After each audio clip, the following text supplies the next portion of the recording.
Gloria a Dios, aleluya. Bueno, ya estamos aquí, hermanos. Bendiciones de Dios a todos, gloria al Señor, que estamos en la presencia del Señor, gloria al Señor. Bueno, es un placer dar ya la tercera parte de la escatología, gloria al Señor. Y es una bendición de Dios, hermano, estar con mi pueblo, con mis iglesias y con este varón de Dios, nuestro hermano Israel. Aleluya. Dinos algo al público, por favor. Que Dios os bendiga. Es un placer, como no, estar con el tío Luis, compartiendo, simplemente acercándonos a la Biblia. Sí. Tira. Puedes saludar todo lo que quieras, ¿eh? Aleluya. Sí. Que Dios bendiga a todo el mundo, todos los que se vayan conectando y todos los que escuchen, que va a ser una bendición sin duda porque Dios está en el medio. Eso es lo principal. Eso sí, ¿eh? Gloria a Dios. A ver. Bueno, este programa que vamos a hacer va a ser una bendición porque es la tercera parte de la escatología. Y bueno, ya la verdad, hermano, es que yo estaba deseando ya dar la tercera parte porque esto más o menos va a ser como 5 partes. O sea, vamos ahora a la tercera, que es la del medio, y habrá igual 2 partes más. Gloria al Señor, porque queremos quedar todo bien ordenado. Gloria al Señor. No es que tengamos toda la verdad, pero sí conforme hemos estudiado, hermano, y queremos dar una doctrina sana dentro de lo bíblico. No de algo que se ha dicho, no, lo bíblico. Y eso es lo más importante, que la Biblia nos enseñe y nos descubra cosas tan maravillosas, porque la Biblia, hermano, gloria al Señor, es infalible, no tiene fallo, hermano. Por eso creemos en la palabra del Señor. Y bueno, hoy vamos a dar un tema tan hermoso como es, hermano, acerca de las ocasiones desde el arrebatamiento y toda la tribulación, incluyendo también las 70 semanas de Daniel.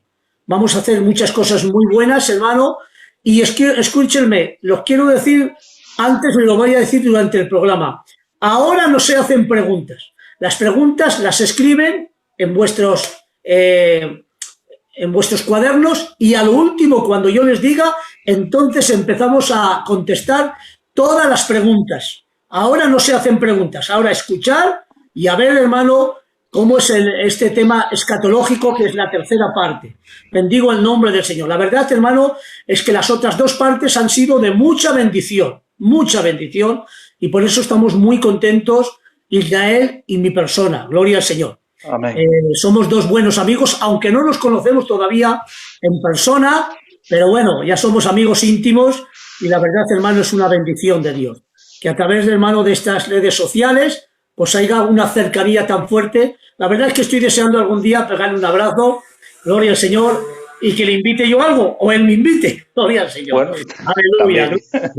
Y bueno, vamos a empezar, hermano, este tema tan importante, y vamos a hablar sobre, primeramente, una introducción a lo que es el arrebatamiento, ¿verdad? Que es una cosa tan importante que se va a producir. Hoy sí que quiero decir, textualmente, y lo puedo decir, hermano, que en un 80% nuestra generación puede ver la venida de Cristo. Un 80%.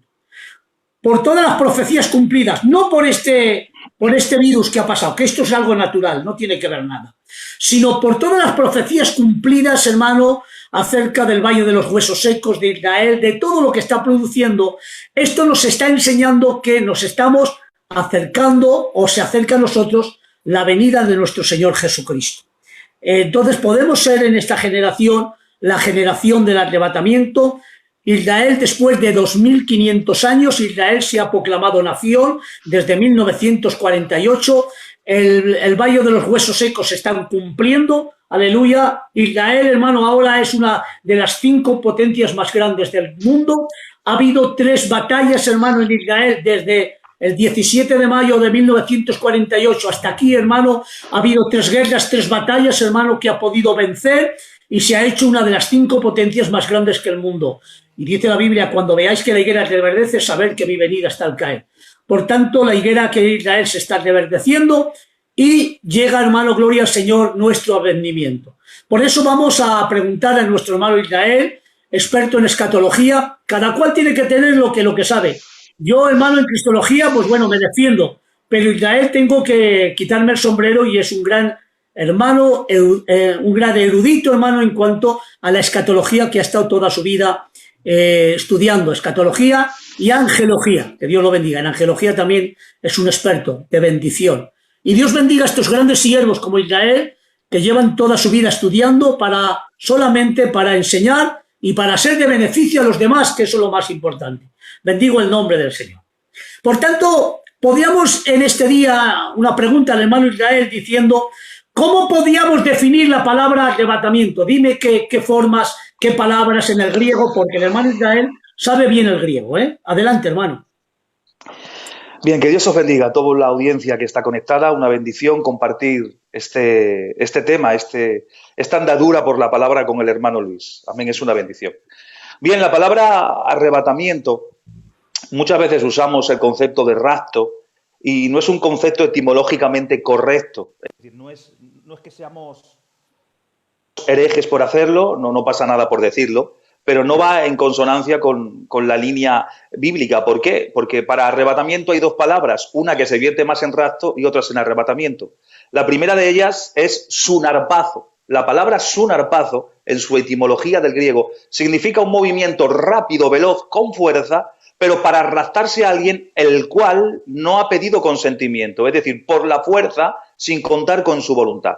Pero la palabra arrebatamiento en relación con nosotros, con el traslado de la iglesia, con el movimiento a los aires, cuando Él venga por nosotros, la palabra es arpazo, ya no es subnarpazo, sino es arpazo, que significa un movimiento fuerte, un movimiento rápido, veloz, pero que se va a llevar a algo que le pertenece y que anteriormente la acción pasiva dice sí, aquí estoy preparado y dispuesto para irme con Él. Y eso sería la definición de la palabra arrebatamiento en relación con nosotros, con la iglesia. Muy bien, y es lo que nos está diciendo, que el Señor mismo, ¿verdad? Lo dice aquí claramente, que si creemos que Jesús murió y resucitó, así traerá Jesús, Dios en Jesús a los que durmieron en Él, los trae ese arrebatamiento, ¿verdad? Quiero decirlo muy, muy bien, hermano, porque esto es muy hermoso, hermano, gloria al Señor. Dice que los traerá Dios en Jesús a los que durmieron en Él. Eso nos está enseñando la Biblia, aleluya, que el cristiano no muere, duerme, porque la palabra muerte significa un estado de separación. Y es verdad que en cuanto a la carne, pues están dormidos, porque los cristianos he dicho que no mueren, duermen para ser despertados. Dice la Biblia que en aquel día muchos serán despertados, unos para vida eterna, primera resurrección, y otros para vergüenza y confusión perpetua, segunda resurrección. Entonces nos está enseñando, hermano, esto tan maravilloso, que va a ser cercano, que no es algo, un cuento o una fábula, es algo que es real como la vida misma. Bendigo el nombre del Señor. Por tanto, vamos a decir también a nuestro hermano Israel esta segunda pregunta. Define los tres símbolos que nos habla, hermano, cuando dice que el Señor mismo, o sea, viene Jesús en directo, no manda un ángel, un arcángel, un querubín, un serafín, sino que viene Él en persona, aleluya, porque agradó al Padre que en Él habitase toda la plenitud. La palabra plenitud significa pleroma y pleroma significa totalidad. Quiere decir que en Cristo está la totalidad de creación, aleluya, de redención y también de arrebatamiento, viene el en propio. Y ahora nos defines, hermano, qué tres clases, símbolos que dice que con voz de mando, con voz de arcángel y con trompeta de Dios. Defínelos, hermano.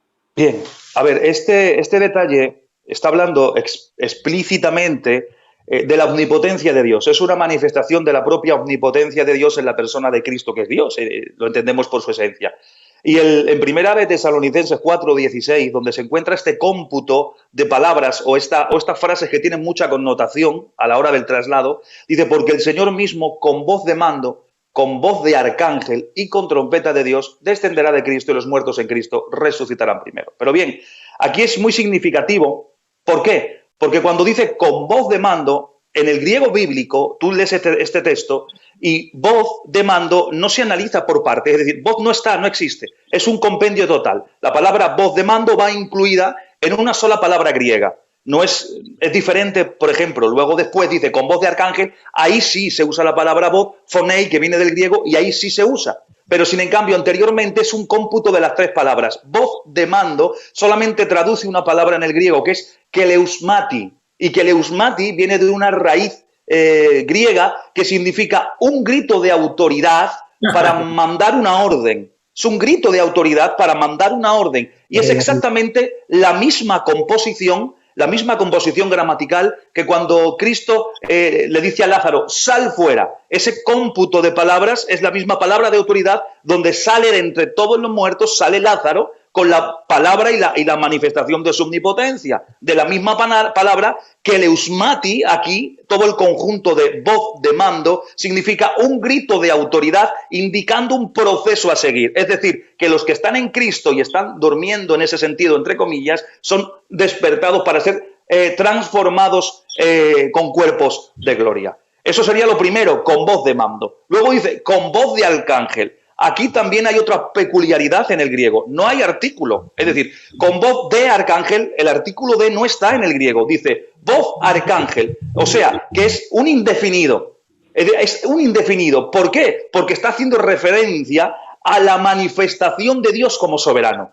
O sea, no marca a un arcángel, sino que habla de la manifestación del soberano, porque no hay artículo, o sea, no hay un artículo que defina, es un indefinido que es en relación con la omnipotencia de Dios. Y si ustedes se acuerdan, en Josué 5:14 se presenta como el príncipe de los ejércitos de Yahvé, el mismo Cristo, una teofanía de Cristo, y él se presenta. ¿Por qué? Porque es el principal. Y voz de arcángel está hablando que arcángel, que representa príncipe de ángeles, que no hace falta que nadie venga en su representación, que él como el caudillo, como el jefe principal de su ejército, él es el que desciende. Él no envía un mensajero en esta vez para anunciar su venida. Él no envía un mensajero para anunciar su nacimiento. Él mismo es quien viene para llevarse consigo en ese arpazo a la que es su novia, a la que estamos desposados y estamos esperando el bendito traslado de Dios. Amén. Ese sería el otro concepto dentro del texto. Y luego queda trompeta de Dios. Y aquí la trompeta de Dios, Pablo nos enseña en 1 Corintios 15:52, que será tocada la trompeta. Pero no puede ser la última trompeta de Apocalipsis por dos razones. Primero, porque la séptima trompeta de Apocalipsis incluye juicios de Dios en carácter del mundo entero. Y segundo, que es tocada por un ángel. Y aquí es el mismo Dios quien toca la trompeta. Es asociada a Dios Padre y no es asociada a ningún ángel. Por lo tanto, no hay ni comparación ni similitud en las dos trompetas. Amén. O sea, la trompeta en relación con el arrebatamiento, ese ejemplo, es una trompeta de bendición y de victoria. Bendición porque salimos de la esfera del mundo para vivir y ser transformados en la eternidad de Dios Padre. Bien, y eso de bendición y de victoria porque hemos vencido, hemos mantenido la integridad, hemos mantenido la fidelidad y somos recompensados con la promesa de Dios Padre que Él mismo se lo dijo a Dios Padre en un momento determinado de la historia. Y eso sería, en resumen, más o menos los tres conceptos dentro de este texto. Me encanta esa expresión tan bonita. La verdad es que es trompeta de Dios. Y yo me acuerdo que también lo he predicado, que en el Antiguo Testamento había diferentes toques de trompeta, Israel, pero había un toque que le llamaban Santa Convocación. Y era un toque ya definido para ese momento. Se olvidaban de hacer todas las cosas, lo tenían que dejar ir rápidamente, salir de allá y entrar, hermano, a la adoración que le llamaban Santa Convocación. Por tanto, será un toque de trompeta secreto, no es público. Eso es. Lo que has dicho. No es Santa Convocación, no es ira, no es contienda, como a muchos equivocan, hermano, esa voz de trompeta, pensando, como dice también Corintios, que es la misma de las 7 trompetas, que está muy bien definida, hermano. Dios te bendiga. Y me encanta este día, esta hora, porque ya aquí ya estoy entusiasmado, ya estoy gozando. Que el Señor mismo, con voz de mando, con voz de arcángel, con trompeta de Dios, dice: los muertos en Cristo, si los trae el alma y el espíritu, los muertos en Cristo ¡ras! Levantará. Aleluya, gloria al Señor. Miren, si los que han muerto igual hace 1000 años, 2000, pero para Dios ya tienen su identidad. Se levantarán del cuerpo, el alma y el espíritu entrarán, transformados los cuerpos, gloria al Señor. Dice: luego nosotros, los que hayamos quedado, seremos arrebatados en un abrir y cerrar de ojos. Aleluya, que luego lo vamos a decir. Dice: y así estaremos, escúchenme, en una nube, juntos todos, lo dice aquí la Biblia, así arrebatados juntamente con ellos. Justamente con ellos, ¿con quiénes? Con los que vienen de los muertos en Cristo. Ahí en esa nube, escúchenme, y en el aire, estaremos juntos con ellos. Eso nos define que será la reunión familiar más grande de toda la historia. Esa es la que yo quiero estar. Esa es la reunión familiar. Todos juntos. ¿Pero dónde? En el aire. ¿Y quién actúa, hermano? ¿Y quién gobierna este mundo en la potestad de los aires? ¿Israel? Los demonios. Eso sería una vergüenza para ellos. Mirad. Os pongo a mi esposa para que veáis y quedéis avergonzados. Aleluya. Gloria al Señor. Esto me encanta, me entusiasma, me emociona. Ese día voy a estar contigo y nos vamos a abrazar, ¿eh? Aleluya. Claro, no como diciendo lo hemos conseguido, porque esa palabra ni te la pienses, sino gracias a su gracia, a su amor, hemos conseguido, hermano, gloria al Señor, estar ahí. Gloria al Señor. Entonces hemos definido las tres palabras. Defíneme un poquitín con estos entusiasmos que tengo. Aleluya, ya estoy sintiendo a Dios. ¿Qué es para ti lo que dice Corintios 15 en un momento, en un abrir y cerrar de ojos? Dinos algo. A ver, esto tiene un trasfondo, un trasfondo idiomático, un trasfondo dentro del contexto. Hay que entender que aunque el Nuevo Testamento está escrito en griego, quien lo escribe es una persona hebrea que tiene una mentalidad y cultura hebrea. Por lo tanto, muchas de las frases, aunque tiene su compuesto en el griego bíblico, en el griego koiné, pero aún así hay que entender un poquito la cultura y qué es lo que te quiere mostrar o entresacar de lo que se está hablando. Aquí está hablando de esa resurrección, de los que están durmiendo en Cristo, los que están muertos en Cristo y los que estemos vivos en ese momento. Pero te lo muestra de esta manera. Son dos eventos que te lo muestra con milésimas o micromilésimas de segundo. Primero dice, en un abrir de ojos. Normalmente sería al revés si estuviese hablando de los vivos. ¿Por qué? Porque yo ahora mismo estoy partiendo, si tú me estás viendo, tengo los ojos abiertos. En un pestañeo, yo normalmente estoy con los ojos abiertos, pestañeo, cierro y luego vuelvo a abrir. Pero aquí lo dice al revés, dice en un abrir. O sea, indica que la persona, la primera, es decir, la primera persona que se introduce en este acontecimiento parte de una posición con los ojos cerrados. Hace referencia a los que duermen en Cristo, que abren los ojos ya con cuerpo glorificado. Y luego dice, y en un cerrar de ojos, habla de los que estamos vivos en ese momento. En un pestañeo somos transformados. Y en esta frase envuelve esos dos eventos con un orden. Primero los que duermen y luego los que estamos vivos en ese momento, que es como Pablo lo expresa en el texto bíblico. Es decir, abrir los ojos, los que están con los ojos cerrados, abren los ojos, son transformados, y nosotros cerramos los ojos y cuando los volvemos a abrir somos transformados. En milésimas de segundo, como no había esas frases, como no se tenía para usar micromilésima y todas estas cosas, era la expresión más veloz, más rápido, un parpadeo. Y de esa manera hay una transformación. Que es un momento que se llama... En un segundo atómico le llaman una décima de segundo, originalmente. Sí, eso también lo he estudiado. Sí. Una décima de segundo. Gloria a Dios. Ahí voy a estar yo. Bueno, que sí estoy. Gloria al Señor. Aleluya. Bueno, vamos a hacer la última pregunta en cuanto al arrebatamiento y ya entramos después en los otros términos. ¿Cómo será, hermano, el cuerpo de resurrección, el cuerpo glorificado? ¿Cómo lo ves? ¿Cómo lo entiendes, hermano? Bien. A ver, este tema del cuerpo glorificado, como yo lo doy mucho tecnicismo, me gustaría que, como es una gloria que nosotros vamos a recibir, que tú definieras eso, que tú lo sabes hacer con ese entusiasmo que a lo mejor a mí me falta en algunos momentos, que soy más tecnicismo. Aldo, dilo tú, compañero. Sí, hermano, será un honor, gloria al Señor. Nos dice la Biblia en 1 Corintios, capítulo 15, me encanta. Aleluya, gloria al Señor, y nos dice, pero dirá alguno de la sala, de los que están escuchando, escuchad un poquitín, hermanos, las preguntas no se hacen ahora, las preguntas a lo último. Cuando yo os diga, apuntaron las preguntas en un cuaderno y a lo último, si nos da tiempo, contestaremos todas vuestras preguntas. Acordaros, ahora no se hacen preguntas, ¿vale? Ahora vamos a dar todo. Y si estamos 1 hora y cuarto, después tenemos 3/4 de hora o algo así para contestar todas vuestras preguntas, ¿vale? Nos dice la Biblia en 1 Corintios capítulo 15, versículo 35, pero dirá alguno, ¿cómo resucitan los muertos? ¿Con qué cuerpo vendrán? Necio, lo que tú siembras no se vivifica si no muere antes. ¿Qué nos está diciendo aquí? Nos está diciendo que Dios no deconstruye el cuerpo, lo transforma, que es muy diferente. No lo reconstruye, lo transforma. Y es lo que dice también en 1 Corintios cuando dice, porque es necesario que esto corruptible se vista de incorrupción y esto mortal se vista de inmortalidad. Lo débil por poderoso. Y entonces, cuando esto todo se acontezca, entonces se dirá la palabra escrita, sorbida es la muerte en victoria, ¿dónde está, oh muerte, tu aguijón? ¿O dónde está, sepulcro, tu victoria?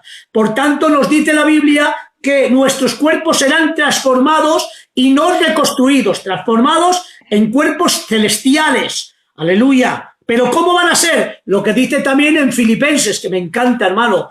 La palabra de Filipenses, hermano, ese texto, no hay quien la aguante. Mas nuestra ciudadanía está en los cielos, donde también esperamos al Salvador, el Señor Jesucristo. Y dice, el cual transformará el cuerpo de la humillación nuestra para que sea semejante al cuerpo de la gloria suya. ¿Ves? Transformación, no deconstrucción. Transformación. Serán, hermano, gloria al Señor, nuestros cuerpos transformados en cuerpos celestiales, en cuerpos, hermano, dice la Biblia también como los ángeles, o sea, tiene tanto, no es material, es algo celestial. Aleluya, gloria al Señor, pero es algo maravilloso. Y nos dice también en Juan claramente que aún no se ha manifestado lo que debemos de ser, pero cuando Él se manifieste, seremos manifestados en gloria y le veremos tal y como es Él y seremos semejantes ¿a quién? A Cristo, a Él. Entonces, si Él tiene un cuerpo glorificado, vamos a ser igual que Él.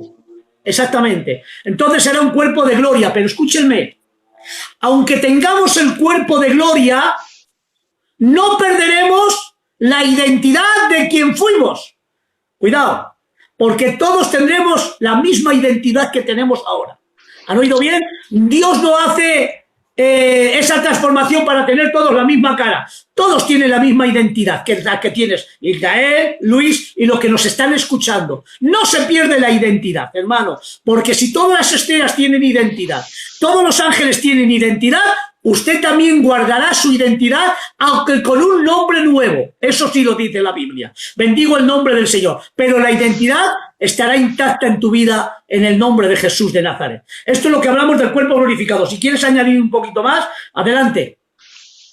No, es que es esto, lo que estás diciendo tú. Es decir, has marcado los puntos esenciales, lo que el cuerpo resucitado, glorificado va a tener y algo que llama la atención, que es que no vamos a perder nuestra identidad, no vamos a perder nuestra identidad, nuestra conciencia, vamos a saber quién somos, quién hemos sido y vamos a conocer a nuestros seres queridos en la calidad de lo que eran cuando estábamos en la tierra. Vamos a tener esas relaciones, ese conocimiento. Va a haber un amor en extensión sobre todos, pero va a haber una afinidad en relación con aquellos que tú has compartido, porque te ha unido esa comparticipación en la tierra por medio del amor y por medio de la alianza. Por lo tanto, lo que tú has dicho, una bendición. Yo creo que en cualquier momento viene, en cualquier momento experimentamos esa bendición. Digo este detalle cuando... Esto es un coloquio, hermano. La verdad es que estamos gozando yo y hermano Israel. Sí. No sé los de fuera, los que me estáis escuchando, pero yo estoy gozando.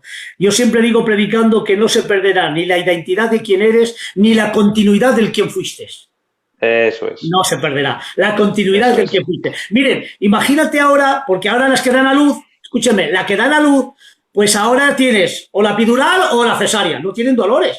Pero hace 40 años, las gitanicas de hace 40 años, hermano, a puro dolor, ¿qué dices? 8 o 10 horas de dolores. El gitanico le darían 40 desmayos. Porque se veía que su mujer se moría de tantos dolores. Yo me imagino al gitanico, oye, que se muere mi mujer, que no, está de 4 centímetros, está 6, hasta los 10. Y cuando nacía, hermano, después de estar 8 o 10 horas, el gitanico ya canso de tanto desmayarse y levantarse como un machote, aleluya, ven, hermano, a ese niño tan grande y tan bueno, se lo echa en su pecho. ¡Ay, Dios mío, qué gloria! Su primer hijo encima, de estos buenos cabezones que no hay quien los aguante. Y yo digo, ¿cuántos dolores ha tenido? 10 horas de dolores, muchas. Pero ve la gloria recibida y es más, la gloria recibida que el dolor pasado. Hermano mío, ¿has oído bien? Es más, la gloria recibida que el dolor pasado. Por tanto, si las gitanas se acordarían de los dolores, no tendrían nada más que uno por señal. Pero sin embargo, tengo una tía mía que ha dado a luz 20 hijos. Porque es más la gloria recibida que el dolor pasado. Cuando tú despiertes a su semejanza, Dios mío de mi vida, va a ser la gloria recibida que el dolor pasado. Pero nunca perderás la continuidad del que fuiste, porque si no tu adoración no sería perfecta. Porque tú nos redimiste, nos compraste. Si no tengo conocimiento, entonces ¿de qué me compraste? Si no lo sabía. Lo que has dicho muy definido y muy bien. Bueno, seguimos, hermano, con las preguntas. Adelante. Venga, a ver, y ya entramos, hermano, ya ha entrado Cristo, ha sido arrebatado, el anticristo se ha manifestado, porque lo que impide al anticristo la manifestación de él es la iglesia, hermano, gloria al Señor, y ahora ya entramos ya en la gran tribulación. Nos tienes que decir cuál es la naturaleza de la tribulación. ¿Qué es eso? ¿Qué es la naturaleza? Bien, a ver, estamos intentando situar a grosso modo los eventos entre Luis y yo charlando estas tertulias que tenemos en este programa, que es una bendición. Por lo tanto, vamos a intentar colocar a la luz de la Biblia lo que la Biblia nos enseña. Cuando hablamos de la naturaleza de la tribulación, entendemos primero que es una semana de 7 años, eso es lo primero, y que tiene un carácter profético.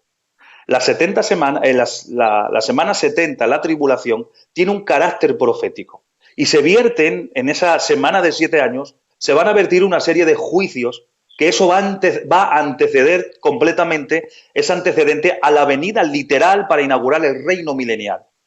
Pero esta semana no es una semana que se tiene que estudiar suelta, de ahí mucha confusión teológica y muchas ideas preconcebidas. No se puede estudiar la semana tribulación como la tribulación y ya está. Es una semana escatológica, cierto, pero que su naturaleza tiene que ver con el cómputo profético de 70 semanas, es decir, de 490 años proféticos que están descritos realmente en el libro de Daniel. Luis.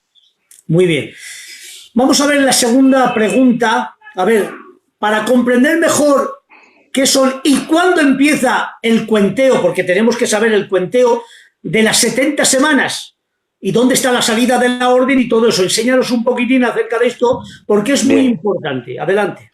Bien, es que entendiendo en sí la tribulación, a qué naturaleza pertenece, de dónde sale la tribulación, que no es nada aparte escatológico, que tiene que ver con juicios, sí, pero que no está suelta, que pertenece a un cómputo, que pertenece a 70 semanas dictaminadas, o sea, que tiene esa misma naturaleza. Por lo tanto, se tiene que estudiar igual que se estudiaron o igual que se reúnen las características para las 69 semanas cumplidas, que luego intentaremos desarrollarlas. Pero el mensaje profético lo encontramos en Daniel capítulo 9, versículo del 24 al 27.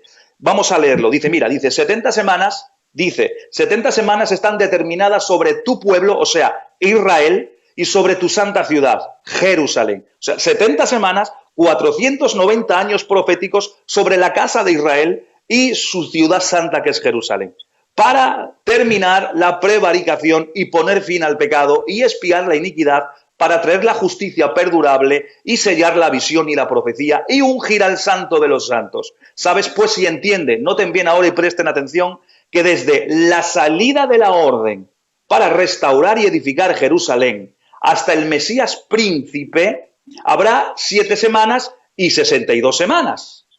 Luego se volverá a edificar la plaza y el muro en tiempos angustiosos, y después de las 62 semanas, más 7, acuérdense, o sea, 69, que hay aquí que la gente a veces se pierde, porque aquí ya no resalta los 49 años que tardaron en construir los muros y las puertas de la ciudad, pero se suman aquí, son 69 que anteceden en el contexto. Dice, después de las 62 semanas, y después de las 62 semanas se quitará la vida al Mesías, es decir, después de que se cumplan las 69, se quita la vida al Mesías, mas no por sí. Y el pueblo de un príncipe que ha de venir destruirá la ciudad y el santuario. A su fin será con inundación y hasta el fin de la guerra durarán las devastaciones. Y ahora noten bien, aquí viene la tribulación. Y por otra semana, que ya es profética, confirmará el pacto con muchos. El príncipe que ha de venir es el que confirma, no firma, confirma el pacto con muchos.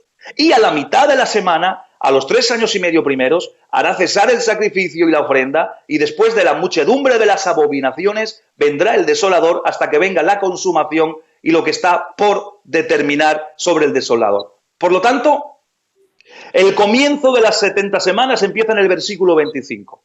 Bien, comienza desde la salida de la orden para restaurar y reedificar Jerusalén. Pero hay 4 decretos en la palabra. Ahora hay que entenderlos con los tiempos, y esto es necesario que lo entendamos. El primer decreto, que sale de Ciro, en Esdras capítulo 1, del 1 al 3, que autoriza la salida de los cautivos para edificar el templo. El segundo decreto fue el decreto de Darío, Esdras 6, del 3 al 8, que autoriza a continuar la reconstrucción del templo. Luego, el tercer decreto es el decreto de Artajerjes, que autoriza a Esdras subir con un grupo y continuar la reconstrucción del templo en el capítulo 7 de Esdras. Y luego, donde vamos a iniciar el conteo, es en el decreto de Artajerjes, que autoriza a Nehemías en el 445 a.C. para la reconstrucción de la ciudad y del muro en Nehemías capítulo 2. Por lo tanto, el decreto de Artajerjes, el último, inicia el periodo de las 70 semanas. Escuchen, de las 70 semanas. En ese periodo se incluye la tribulación, aunque es escatológica, pero está dentro del cómputo de las 70 semanas. Y ahora, ¿dónde terminan las 69 semanas? Lo acabamos de leer, Daniel 9:26 está la afirmación profética. Después de las 62 semanas se quitará la vida al Mesías, pero hay que sumarle las 7 primeras semanas de la reconstrucción de los muros y las puertas. O sea, en total 69 semanas, 483 años proféticos. Pero ahora vamos a hacer un cálculo, porque esto no es solamente decirlo, hay que ir allí con las cifras. Hay que ir con el cálculo en el tiempo, con la evidencia bíblica e histórica. Si a 473 años le multiplicamos 365 días, nos dan 173.000. Espera que... Mira, a ver. La voz te se ha ido un poco.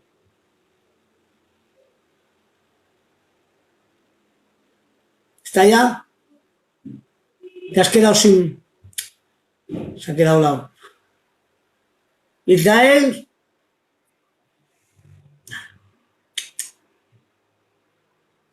Mira a ver que se ha quedado mal. Gloria a Dios. Se ha quedado mal, Israel. Te has quedado... Mira a ver, hermano Jeromo. Qué pena con lo bien que estábamos. Esperad un poquitín audiencia, hermanos, Esperad un poquito que esto lo soluciona el hermano Jeromo. A ver qué es lo que me dice el Jeromo.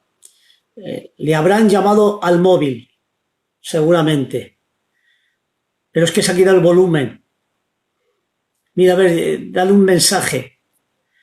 Aleluya, gloria al Señor. A ver.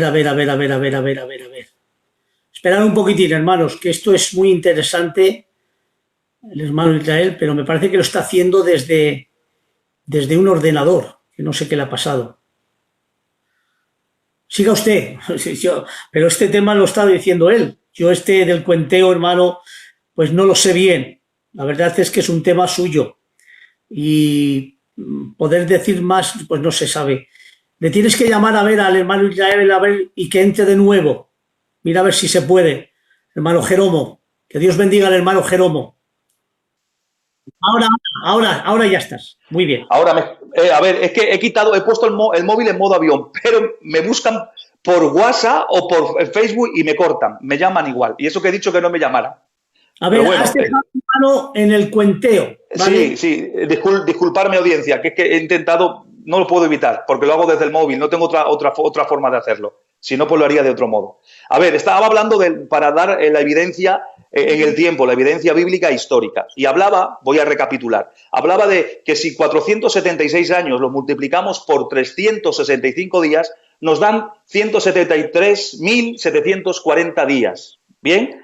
Ahora, si le sumamos los días entre el 14 de marzo y el 6 de abril, que son los días que inicia la reconstrucción, es decir, el decreto de Artajerjes y la entrada triunfal de Jerusalén, hay unos días. El 14 de marzo fue el inicio cuando se dio el decreto de Artajerjes y el 6 de abril es cuando Jesús entró en Jerusalén, es decir, por la puerta triunfal. Por lo tanto, esos días, si le sumamos el cómputo de esos días, dan 24 días.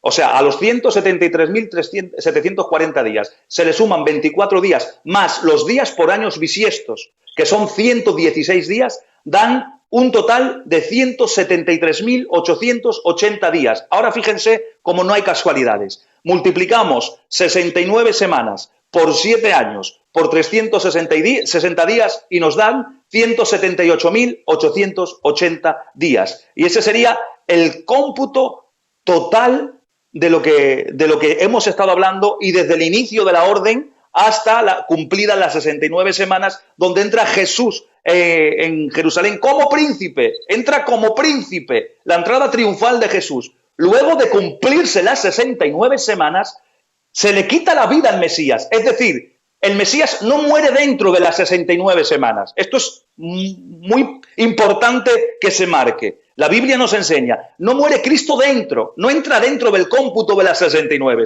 Está al margen. Luego de que se cumplen las 69, se le quita la vida al Mesías. Eso es muy importante. Y luego también habla de la destrucción del general Tito, puede ser también. Sí, claro, en el año 70. En el año 70 fue destruida por el pueblo de un príncipe que ha de venir. Fue el que destruyó, el hijo de Vespasiano, Tito, destruyó completamente Jerusalén y el templo. Por eso. Sí, me han contado esa historia, que Vespasiano y Tito marcharon en contra de Jerusalén, y a Vespasiano lo llamaron para hacerlo emperador, y Tito fue el que hizo toda esa, de la gran mortandad que hubo. En pocas semanas mató a más de 1 millón de personas. Era lo que pasó, hermano, gloria al Señor. Entonces sí, ya está, las 69 sí. ya hemos hablado. Hasta ahí. Ahora seguimos, si quieres, desarrollamos, o si tú preguntas, desarrollamos la historia de las 69 semanas cumplidas. Exactamente. ¿Cuál es el desarrollo histórico de las 69 semanas cumplidas? Claro. Porque esto tenemos que entenderlo para poder luego entender tiempos futuros. Porque en las diferentes clases que tengamos, estas charlas que tengamos, y que hablemos y desarrollemos la persona del anticristo y del falso profeta, tenemos que ver primero los imperios para ver de dónde después va a salir y cercar un poquito el cerco. Si empezamos a desarrollar lo que es las 69 semanas que han sido cumplidas, en la Biblia, en el libro de Daniel, nos muestra 2 figuras proféticas, y de ahí podemos partir con simbolismo. La primera figura profética es la imagen que vio Nabucodonosor en sueños. Ustedes se acuerdan, en el capítulo 2 de Daniel, la estatua. Esa estatua representa todos los imperios y un tiempo histórico. Pero también otra figura profética que va a la par son las bestias que vio Daniel en sueños en el capítulo 7. Es decir, Nabucodonosor, viendo la imagen, recibe lo esplendoroso de esos imperios, la belleza de los imperios. Sin en cambio, a Daniel se le reveló lo mismo, pero no se le reveló lo esplendoroso de los imperios, sino la ferocidad.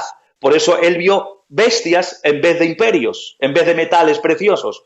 Es lo mismo, pero uno ve lo bueno, lo esplendoroso, y Daniel descubre la ferocidad dentro de esos imperios. Por lo tanto, a la hora de entenderlos, hay que juntarlos para poder dar una aplicación, un suceso un poquito más creíble dentro de la profecía. Y hay una sucesión de reinos en el plano de la historia de la humanidad.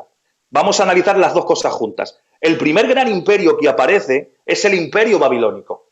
El imperio babilónico, que va representado en la imagen por la cabeza de oro. El Daniel mismo, capítulo 2, versículo 38, dice: y donde quiera que habitan hijos de hombres, bestias del campo y aves del cielo, él las ha entregado en tu mano y te ha dado dominio. Y le dice: sobre todo tú eres aquella cabeza de oro. Por lo tanto, desde aquí, gracias a este texto, que el Señor lo deja perfectamente milimétrico, colocado en la Biblia, podemos partir y entender todos los demás imperios. Si no tuviéramos este texto, pudiéramos confundirnos en diferentes imperios en el contexto histórico. Pero gracias a este verso marcamos como cabeza de oro a Babilonia, y de ahí los sucesos y la sucesión de reinos que fueron predominando por encima de Babilonia. En la figura de las bestias es representada como el león con alas de águila, en el versículo 4 de Daniel 7. Y el rey más destacado que podríamos hablar, entendemos que es el rey Nabucodonosor. Fue el rey más destacado. Luego a cuando se derrocó este imperio, le sucedió otro. Fue el imperio medo-persa. Hay una alianza de los medos con los persas. Está representado en el pecho y los brazos de plata, de Daniel 2:39. Y también en los animales, en las bestias, está representado como un oso con un costado alzado y 3 costillas en su boca. Daniel 7:5, fíjense porque esto es muy necesario, dice: y he aquí otra segunda bestia semejante a un oso, la cual se alzaba de un costado más que del otro, y tenía en su boca 3 costillas entre los dientes, y le fue dicho así: levántate y devora mucha carne. Bien, aquí hay unos simbolismos que sí son históricos y los podemos incluir dentro del tema escatológico. Cuando habla del oso que tiene un costado alzado más que otro, simboliza que dentro de los 2 imperios, el imperio que predominaba era el persa sobre el de los medos. Eso era porque estaba alzado, representaba eso. Y las 3 costillas que tiene sobre los dientes hacen referencia a esa conquista que tuvo dentro de su imperio, cuando conquistó a Susa, cuando conquistó a Lidia y cuando conquistó a Asia Menor. Es decir, en esa conquista son esas 3 costillas, porque es por el plano histórico que podemos aplicarlo. Y el rey más destacado fue Darío en ese momento. A este cayó este imperio y se levantó otro. Fue el imperio greco-macedónico. Está representado en la estatua como los muslos de bronce, Daniel 2:39. Y en los animales está representado el leopardo de 4 alas y 4 cabezas, de Daniel 7:6. Las 4 alas del leopardo simbolizan la rapidez de acción, es decir, que fue uno de los imperios que conquistó a mayor rapidez de todo lo conocido. La rapidez de ejecución y de terreno que iban conquistando. Va representado en las 4 alas de la acción de rapidez. Y las 4 cabezas se representa, o por lo menos la historia que podemos asumirlo escatológicamente hablando, simbolizan las divisiones del imperio en 4 partes. Cuando Alejandro Magno murió, no dejó descendientes, sino que fue dividido entre sus generales. Uno cogió Siria, otro Egipto, otro Macedonia y otro Asia Menor. Se repartió en 4. Y el rey más destacado, como he dicho, fue Alejandro Magno. Luego este imperio terminó y surgió otro, el último, el Imperio Romano, que está representado en las piernas de hierro, Daniel 2:40, y en esa bestia espantosa y terrible. O sea, esta es la sucesión de la historia y del cumplimiento de las 69 semanas. ¿Por qué? Porque Cristo fue su entrada triunfal, pero fue bajo este último imperio, el Imperio Romano. Es cuando se cumplió la semana 69. Muy bien. Amén. A ver, ¿cómo se inicia ahora la semana 70, conocida como la tribulación? Explícanos un poco de eso.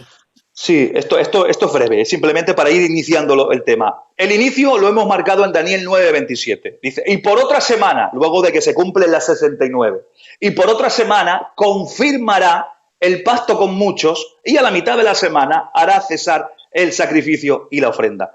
La semana 70, si se fijan ahora, vamos a pararnos un minuto. No voy a hablar, ni he mencionado, ni Luis tampoco, no hemos hablado del dispensacional ni del dispensacionalismo. ¿Por qué? Porque cuando estamos hablando de escatología o ajustando la economía de Dios en la revelación de los tiempos bíblicos, lo que no queremos hacer es meter escuelas doctrinales para que la gente pueda pensar que lo que hablamos es porque nos posicionamos totalmente y exclusivamente en el dispensacionalismo. No es así. Es decir, es una herramienta de interpretación.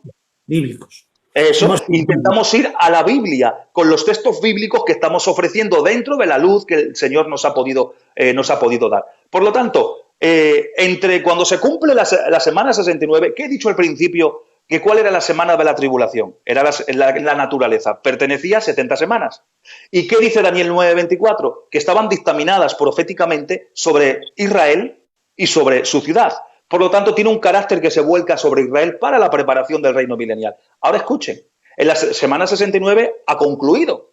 Hasta la semana 70, que es la tribulación, no vuelve el reloj profético de Dios para con Israel, que no es Israel, que son las 70 semanas. El reloj profético de Dios para con Israel empieza a hacer tic-tac en la semana 70, en la tribulación. Pero desde la 69 a la 70, que no sabemos hasta que la iglesia sea arrebatada, hay un lapsus, hay un paréntesis que está la iglesia. ¿Por qué? Porque Dios ha dejado de tratar exclusivamente con el pueblo de Israel como estaba tratando hasta la semana 69 y ha empezado a tratar con la iglesia en el ámbito espiritual. Ha preparado un reino espiritual donde nosotros lo hemos recibido y en el momento de recibirlo dice la palabra que hemos sido sacados del reino de las tinieblas y hemos sido colocados en el reino de la luz, de su Hijo de Cristo. Tenemos un reino con una bendición y un rey que reina en nosotros. Todo eso en este paréntesis. La administración y el trato que Dios tiene en este presente lo tiene con la iglesia.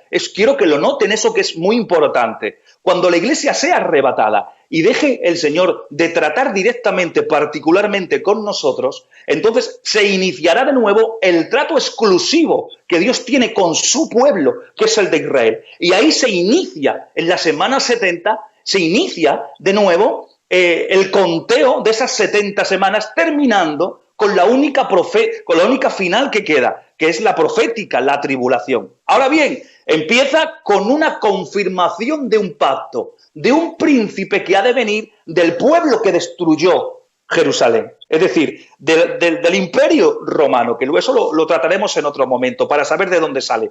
Ahora escuchen con atención, no va a firmar un pacto, va a confirmar un pacto. Desde que Israel en el 1948 a nuestros días ha habido un montón y un sinfín de pactos y de alianzas que se ha intentado tratar desde la OTAN, desde Estados Unidos, desde el Medio Oriente, pero ninguna se ha respetado al 100%, porque todavía hay una mezquita musulmana que está en el sitio donde supuestamente tiene que estar el templo de los judíos para con Dios. Ahora bien, no ha habido nunca una afirmación de esos pactos.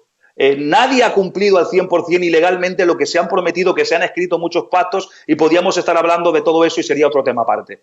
Pero este hombre, este ser, por no decir hombre, este ser que será el anticristo, cuando entre en acción, va a confirmar todos los tratados de paz que ha habido hasta ese momento. El anticristo con su falso profeta confirmará, y lo que nunca ha tenido Israel en ese tiempo y hasta esa fecha va a tener libertad de adoración, se restaurará de nuevo el sacrificio, tendrá defensa militar, tendrá defensa política, nadie violará sus defensas, cualquiera que invada el territorio de Israel invadirá de alguna manera el territorio de quien ha prestado su alianza, que es el grupo del occidente, que es el reino del anticristo, porque dentro de la tribulación habrá diferentes grupos políticos militares, y uno de ellos es el gobierno del occidente, que es el reino del anticristo, y entrará en conflicto y en ayuda, y todo ese pacto, todo ese compromiso, toda esa fidelidad de ese pacto se romperá a la mitad de la semana por cuestiones políticas y militares que en otro programa estaremos desarrollando.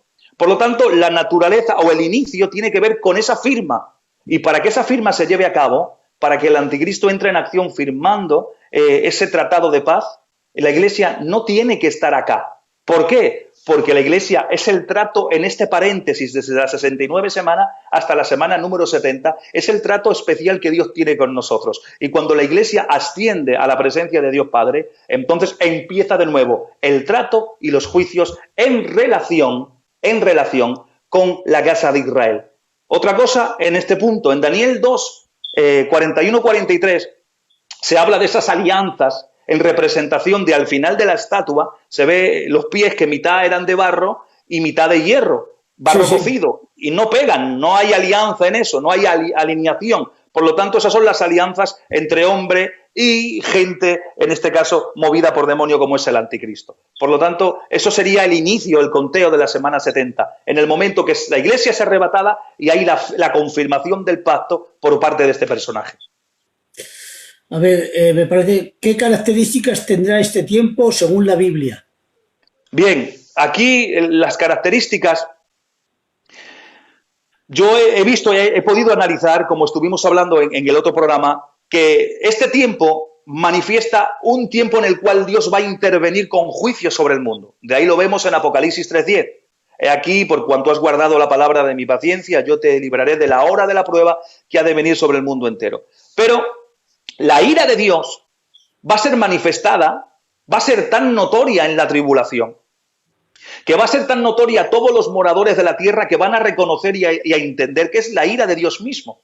En Apocalipsis capítulo 6, versículos del 15 al 17 dice: y los reyes de la tierra, los grandes, los ricos, los capitanes, los poderosos, y todo siervo y todo libre, se escondieron en las cuevas y entre las peñas de los montes, y decían a los montes y a las peñas: caed sobre nosotros y escondednos del rostro de aquel que está sentado sobre el trono y de la ira del Cordero. Y dice el versículo 17, porque el gran día de su ira ha llegado. ¿Quién se podrá sostener de pie? Por lo tanto, será un tiempo de ira. Pero ahora escuchen con atención, porque esto es interesantísimo. Fíjense, yo he visto en la Biblia como que hay 10 características, ya que estamos hablando de las características de la tribulación, 10 características que están en el Antiguo Testamento, que no se usa la palabra tribulación, pero sí se usa esta palabra que se aplica a la tribulación en todo el contexto. Y hay 10 características. Está el tiempo de ira en Sofonías 1:15, tiempo de juicio, Apocalipsis 14:7, tiempo de indignación, Isaías 26, tiempo de prueba, Apocalipsis 3:10, tiempo de angustia, Jeremías 30, tiempo de desolación, Daniel 9:27, tiempo de trastorno, Isaías 24, tiempo de destrucción, Joel 1, tiempo de tinieblas, Joel 2 y tiempo de castigo, Isaías 24. Por lo tanto, sin desarrollarlas, tenemos 10 características que tienen que ver o que se cumplen con la tribulación. Muy bien. Seguimos. Viendo hasta ahora lo que hemos estado hablando, ¿cuál es el propósito de esta tribulación? Bien, aquí podemos analizar 2 puntos. Esto es una pregunta muy, muy interesante. Porque el propósito de la tribulación, primero, en relación con los gentiles, es para probar a los que moran sobre la tierra. El mismo Apocalipsis 3:10 lo dice. Aquí para probar a los que moran sobre la tierra, en relación con los gentiles. Pero en relación con Israel, podemos abrir 2 cláusulas.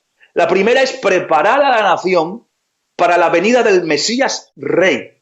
Pero os voy a dar un texto bíblico para que lo analicéis. Malaquías capítulo 4, versículo del 5 al 6 dice: He aquí, yo os envío al profeta Elías, antes de que venga el día de Jehová grande y terrible. Y él hará volver el corazón de los padres a los hijos y el corazón de los hijos a los padres, no sea que yo venga y la tierra y la hiera la tierra con maldición. Por lo tanto, la primera cláusula en relación con Israel es prepararla para la venida del Mesías Rey. Y la segunda es traer salvación a muchos de los judíos. Por eso en Romanos 11, del 25 al 26, dice: porque no quiero, hermano, que ignoréis este misterio, para que no seáis arrogantes en cuanto a vosotros mismos, que ha acontecido a Israel endurecimiento en parte hasta que haya entrado la plenitud de los gentiles. Luego todo Israel será salvo, como está escrito: vendrá desde Sion el libertador, que apartará de Jacob la impiedad. Y eso sería el propósito real de la tribulación en relación con los gentiles y con Israel. Muy bien. Bueno, vamos a entrar ya en las fases finales, sabiendo que la Biblia nos habla en Apocalipsis de 21 juicios que se derraman sobre la tierra en este tiempo. ¿Puedes hacer un resumen de los juicios, esos 21 juicios que son los 7 sellos, las 7 trompetas y las 7 copas de la ira? Sí, claro que sí. Vamos a hacerlo juntos, vamos a hacerlo resumido, pero vamos a puntualizar detalles que nos van a hacer entender la gravedad del asunto escatológico. Es decir, que hoy tienes la oportunidad de estar viviendo en el planeta Tierra con la libertad de la gracia, en el sentido de que puedes predicar, ir al culto, ir a la iglesia, disfrutar, y no hay nadie ni acontecimiento trágico que pueda impedirte esa acción. Pero con lo que vamos a hablar ahora, luego vas a tener un concepto diferente a lo que en la Tierra va a acontecer en el momento. Si nos hemos asustado por este virus que ha paralizado al mundo, ahora van a escuchar lo que va a pasar, más o menos. Y entonces vamos a comparar y Dios mío, ¿qué es eso? Pues estás a tiempo todavía. Si no vives tu vida cristiana como debieras, si vas al culto por compromiso porque es algo impuesto y familiar, es el momento de que tengas un compromiso con Dios. Es el momento de que realmente te encuentres con Dios, porque el fin de todo esto que estamos hablando es que tú tengas un encuentro personal con Dios y seas salvo. Muy bien, ¿Amén? muy bien. Ahora, luego es que tenemos corazón de pastor y siempre tenemos que soltarlo aunque no queramos. Es lo que hay. Es lo que hay. A ver, los 21 juicios, exceptuando los 3 ayes, porque serían 21, 22, 23, 24 juicios, pero los 3 ayes no los voy a incluir aquí porque serían para otro apartado diferente. Solamente vamos a hablar de los 21 juicios que están descritos en el capítulo 6, habla de los 7 sellos, que es un desvelar de la ira de Dios. Quédense con el concepto. Escuchen bien, esto es bueno. Adelante. O sea, que cuando hablamos del capítulo 6 de Apocalipsis, habla de un desvelar, cuando habla de los 7 sellos. En el capítulo 8 y 9, que se suenan las trompetas, está anunciando un anunciar de la ira de Dios. Va de menor a mayor expansión.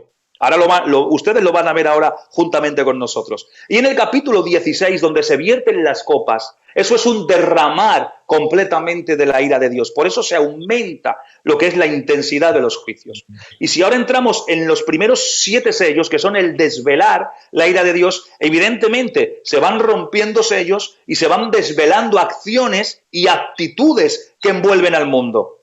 Primero se rompe el primer sello y sale en acción, alegóricamente, simbólicamente, hablando, porque es un personaje, pero que se le da una representación alegórica y simbólica, donde tiene su pasaje paralelo, que lo estuvimos hablando en Mateo 24, y donde ahí literalmente empieza a hablar y a ceñir el primer jinete del falso Cristo, que es el anticristo, que es la falsa paz. Pero escuchen, no es una paz mundial.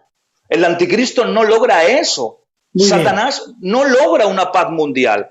Porque ya al inicio, ¿ustedes se acuerdan del capítulo 24 de Mateo? Cuando dicen el principio de dolores y empieza a hablar, y habrá guerras y rumores de guerras. Por esta frase, muchos intentan encasillar ese principio de dolores para la Iglesia, pero que bíblicamente entendemos que no es así, y lo hemos expuesto y lo hemos especificado en todas las clases y en todos los idiomas. Por lo tanto, cuando dice, y habrá guerra y rumores de guerra, evidentemente, cuando Satanás, el anticristo, entra y confirma el pacto con el gobierno del Occidente, en ese mismo instante, en esos primeros 3 años y medio, no hay acuerdo total ni político, porque estará el reino del norte y el reino del sur que formarán una alianza para derrocar el poder del anticristo. En el inicio, por eso hay rumores de guerra. ¿Por qué? Porque no están de acuerdo con ese convenio en el Medio Oriente donde el reino del anticristo, donde el grupo del occidente entra en acción. Es una estrategia evidentemente satánica, pero es un conflicto del ego de la humanidad. Se despierta el deseo pernicioso y de pecado en el corazón.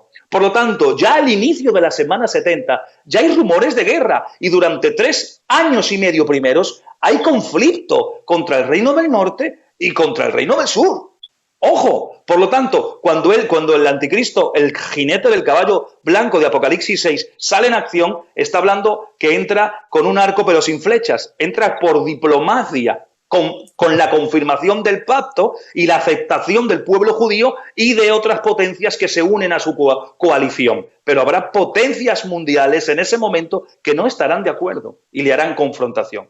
Luego, el segundo jinete que es desvelado es el caballo rojo o bermejo, más correcto, que es un color un poquito más en profundidad. Y él representa o está hablando del simbolismo de la guerra. ¿Qué guerra? La que sigue a la falsa paz.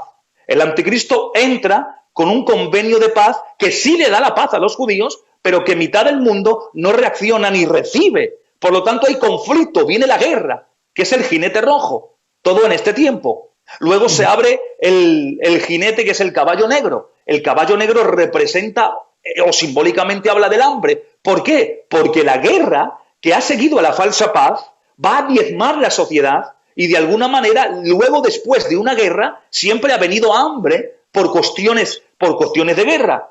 Ahora bien, ¿dónde se ejemplifica esto? Donde dice que 1 kilo de trigo será por 1 denario. 1 denario era el trabajo o lo que se pagaba en un día de trabajo, o sea, trabajará 1 día para tener solamente 1 kilo y hacerse 2 guacitas de pan. Fíjense el hambre que va a haber ya al inicio de la tribulación. Estamos hablando en el compendio de los primeros 3 años y medio. Luego, como en toda guerra, y que nosotros hemos visto por documentales, gracias a Dios no las hemos vivido en nuestras carnes, luego de una guerra, luego que acontece el hambre y por causa del hambre, luego viene el tercer jinete, que es el jinete amarillo, y viene muerte, evidentemente. Pero ahora, aquí, solamente aquí, fíjense ustedes, aquí 1/4 parte de la humanidad muere a consecuencia de todo esto. Y estamos ya en el inicio solamente. 1/4 parte de la humanidad, señores. Y aquí nos dice, en el cuarto jinete, nos hablan de 4 formas que la gente va a morir en ese momento. Primero dice, con espadas. Habla de guerras. Sí. Evidentemente allí no van a hablar de metralletas ni de cañones. Hablan de lo que tenían, que eran las espadas y las lanzas. Por lo tanto, morirá gente con espada por las guerras. Morirá gente con hambre por falta de alimento. Con mortandad por pestes. Y también añade algo. Y con fieras. Porque como no tendrán para comer por la situación de la guerra, descenderán las fieras y se comerán a la gente. O sea, por 4 formas, ya en el inicio, la gente muere. La consecuencia de estos primeros 4 sellos, la cuarta parte de la tierra muere, de la humanidad muere. Se abre, es terrible, Luis. Se abre el 5.º sello. Se ven las almas de los decapitados por guardar y mantener la palabra. O sea, eso lo vamos a dejar ahí, porque entendemos a lo que estamos hablando. El 6.º sello, cuando se abre, se desvela el 6.º sello, hay unas catástrofes y unos terremotos increíbles que mueven los continentes de su lugar. Siendo así que la misma gente dice que vengan las peñas y los montes, que caigan sobre nosotros, porque esto es increíble, es el día de la ira. Entienden y reconocen que es Dios mismo quien está enviando, porque esto no es naturalmente natural, sino que es algo que proviene de la ira misma de Dios. Luego del 6.º sello se abre el 7.º sello, que da por continuación al anunciar de la ira de Dios por medio de las trompetas. Pero hay un inciso ahí que de media hora, ¿verdad? Ahí está. Un inciso. Eso. Es que el 7.º sello es media hora de silencio. Pero ahora fíjate esta. No es media hora de silencio de tranquilidad y de paz. No. Es media hora de silencio. Silencio, la palabra que traduce aquí silencio en el griego bíblico, habla de un silencio de tensión. De tensión, de un silencio de que, ¿qué va a pasar ahora? O sea, esto no es suficiente, aún viene más. Claro, viene el anunciar de la ira de Dios. Vienen las trompetas. O sea, imagínense. 2 años y medio. Eso es. En el cómputo del medio, que luego ya el derramar total de las copas es los últimos, prácticamente la etapa final de los 3 años y medio finales. Pero fíjense ahora en el capítulo 9 y 8 de Apocalipsis. Las 7 trompetas, el anunciar. Lo que el silencio de tensión de media hora estaba anunciando que venía todavía lo peor. Esa es la expresión del griego. Y ahora empieza a explicarse. Suena la primera trompeta, se anuncia el primer juicio. Dice la Biblia que un tercio, ahora vamos a hacer incisos, muy breves pero incisos. 1/3 de la hierba y los árboles son quemados. Ahora, ahora fíjense ahora. Si en las grandes ciudades hoy en día le cuesta mucha gente por la contaminación y por el cúmulo, y más en las guerras, imagínense cuando hay esa catástrofe, esa polvoreda que se levanta en las nubes, que eclipsa el sol, o sea, esa forma tan angustiosa de respirar. Estando hoy el planeta verde completamente entero, ¿qué será en este momento cuando 1/3 de la hierba y de los árboles que producen oxígeno puro son quemados? Dios mío, mi vida. Habrá gente, Luis, que morirá por falta de oxígeno. Todos aquellos que tengan problemas asmáticos, que estén enchufados a máquinas, que tengan problemas de respiración. Cuando haya 1/3 menos en la humanidad para poder respirar oxígeno puro, se morirán. Solamente fijaros con la primera trompeta. Ahora, Jesús. Ahora sale la segunda trompeta. Se anuncia la segunda trompeta. Y 1/3, la tercera parte de los seres vivos del mar se mueren.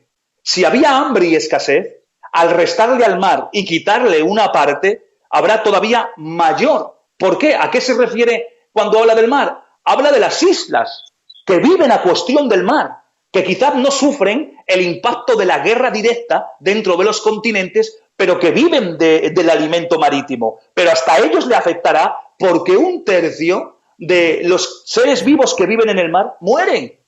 O sea, repercuye sobre toda la humanidad. Se extiende. De los sellos pasan las trompetas y se extiende. Ahora, fíjense, todavía más complicado. Porque suena la tercera trompeta. Y dice que 1/3 parte, 1/3 de las aguas dulces se vuelven amargas. ¡Ay, Dios mío! O sea, yo no sé cuántos ríos hay en el mundo y cuántos riachuelos que producen fuentes. Yo no lo sé. Pero imagínense que 1/3 de todo eso se seca, se vuelve amargo. Ahora imagínense, hay un códice, o mejor dicho, hay un compendio. El compendio o el glóbulo, el sistema monetario es el 666, que es el sistema monetario del anticristo, el gobierno del anticristo en lo económico para poder comprar y vender. Bien, cuando empiece el agua a escasear, ya en este inicio, habrá empresas que se dediquen al trabajo de agua embotellada. Esas empresas que trabajen con agua embotellada, prácticamente el 90% estarán bajo el régimen del anticristo. Por lo tanto, si tú y yo, Luis, imagínate que nos hemos quedado por casualidad. ¡Quieto, no! Vale, me he quedado yo con 4 o 5 más. Sonreír que Cristo os ama. Escuchadme con atención. Ahora imagínense que nos hemos quedado. Un cuerpo humano puede vivir sin comer varios días, bastantes días, pero sin agua 4 días. 4 días. Ahora, yo aquí en Galicia tengo mucha agua y muchos riachuelos y muchas fuentes. Es increíble. Aquí no bebemos agua embotellada, bebemos agua de las fuentes directamente, prácticamente. Pero cuando esto se nos seque, esto se seque por aquí arriba, la gente querrá comprar agua embotellada. Necesita agua embotellada. Pero ¿bajo qué régimen está? Bajo el régimen del 666. Si tú no estás dentro de ese convenio, ni puedes comprar ni puedes vender. Imagínate que no habrá el agua que hoy derrochamos. No tendremos esa capacidad. Ahora salto. Cuarta trompeta. Dice la Biblia que 1/3, esto es muy interesante y esto es tremendo, porque vamos a lo mismo, vamos a aplicarle sentido común. 1/3 de la luz del sol, de la luz de la luna y de la luz de las estrellas se oscurece. ¿Qué significa? Fíjense, vamos a hacer un cómputo. En aquellos días, a partir de aquí, de la cuarta trompeta, tendremos solamente 8 horas de luz solar, 8 horas de luz lunar y estelar y 8 horas de total oscuridad. Total oscuridad. Ahora escúchame con atención. Los que tienen la oportunidad de salvarse ahora y no lo hacen, imagínense que se quedan y pasan la tribulación. No tendrás la capacidad de la vivienda que hoy tienes. ¿Por qué? Porque todos los regímenes de alquileres y de compra estarán en el convenio del 666, que es el sistema monetario del anticristo. No habrá viviendas. No habrá viviendas. No tendrás derecho a alquiler. ¿Por qué? Porque no entras en el convenio del 666, del sistema monetario del anticristo. Ahora, tú tendrás que vivir, no sé cómo, yo me lo imagino. Imagínate que vives por ahí, como puedes, o en alguna casa destruida que te metes de noche, yo qué sé, no lo sé. Imagínate, sitúate. Y ahora, que cuando vengan las 8 horas de total oscuridad y que no veas tan siquiera las manos que tienes delante, eso al que tiene claustrofobia, palabra de honor, que van a ser las peores 8 horas más angustiosas de su vida. En el día, esas 8 horas estarán psicológicamente aquí, para los que tienen problema de oscuridad total. Y además no tendrás tu vivienda, ni luz, ni casa, porque todo estará en un convenio. Si tú no estás dentro de ese comercio, no vas a tener una vivienda, no vas a tener luz, no vas a tener agua, no vas a tener nada. Hoy tienes la oportunidad, desde tu casa, como estamos haciendo, hablar de Cristo, recibir a Cristo y vivir en paz y demostrar bien alto que somos hijos de Dios y cristianos. Porque cristiano no es seguir a Cristo, no te confundas. Cristiano es vivir a Cristo. A Cristo se le puede seguir de 3 maneras diferentes. Se le puede seguir desde lejos, se le puede seguir desde cerca o se le puede seguir en compañía de. El de lejos puede negarlo en cualquier momento como Pedro. Los de cerca solamente van por su interés. La multitud que le seguía porque saciaba sus estómagos. Y los que estaban en compañía de, es verdad que pueden recibir la revelación como Juan a los pies de la cruz, en compañía de Cristo, pero no experimentó los clavos. El único que supo la definición de cristiano fue Pablo. Pablo no seguía a Cristo, Pablo vivía a Cristo. Por eso dice, ya no vivo yo, sino que vive Cristo en mí, y con Cristo estoy juntamente crucificado. Muy bien. Por lo tanto, vivir a Cristo, eso es ser cristiano. Hoy tienes la oportunidad, ¿vale? Quinta trompeta, se abre el pozo del abismo, salen unos especímenes que son terribles, que no vamos a definir aquí. En otra clase definiremos simbólicamente porque nos llevaría mucho tiempo. Salen unos demonios del pozo del abismo, amén, que el tormento que produce su picadura son de 5 meses. Un dolor que dura 5 meses. Aún así, ellos se morderán las lenguas y todavía seguirán blasfemando a Dios. Fíjense la dureza del corazón de los que están, o los moradores que siguen a la bestia y que son sellados por la bestia. Sexta trompeta, fíjense ahora porque esto es crucial en la etapa de estos 7 años.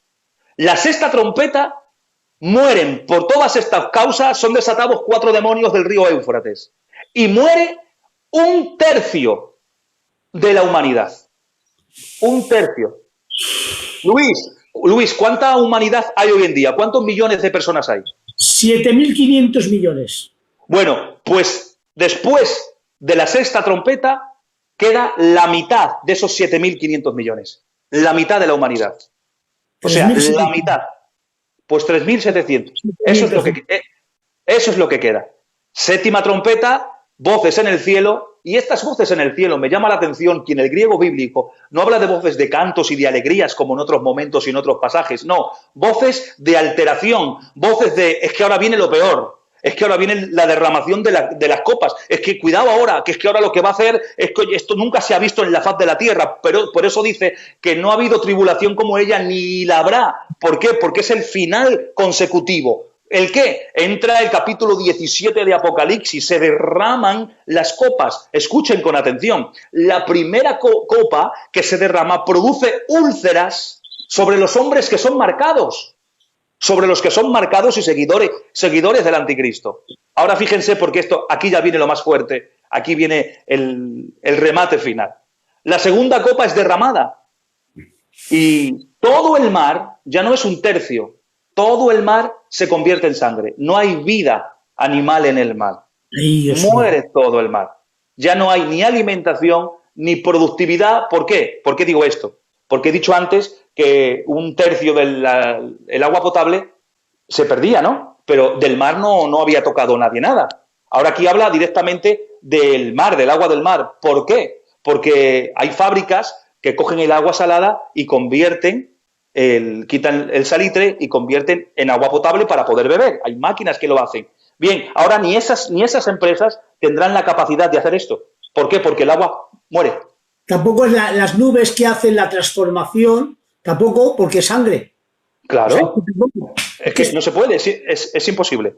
Bien, esa es la segunda copa. Pero es que, ahora fíjense, por si hay alguno por allí que quiere buscarse las vueltas, la tercera copa es derramada y aquí ahora todas las aguas dulces se convierten también en sangre. Todas. Ya no hay agua. La única reserva de agua hasta este momento es la que esté embotellada y la tenga las grandes empresas que trabajen con el anticristo. No hay posibilidad de agua. Imagínense, esto ya es la recta final. Luego, la cuarta copa se derrama y dice que son quemados por el sol todo el mundo. Pero ahora escuchen con atención. Los que tienen úlceras, imagínense el sol directamente dándoles las úlceras. Vaya dolor. O sea, si el sol quema y nos quema a una piel normal, imagínense que tengas erupciones en la piel.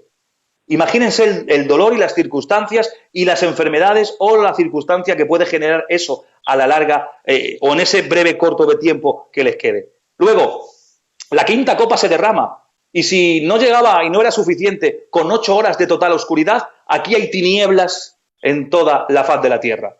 Hay oscuridad por completo. Tinieblas en toda la faz de la tierra.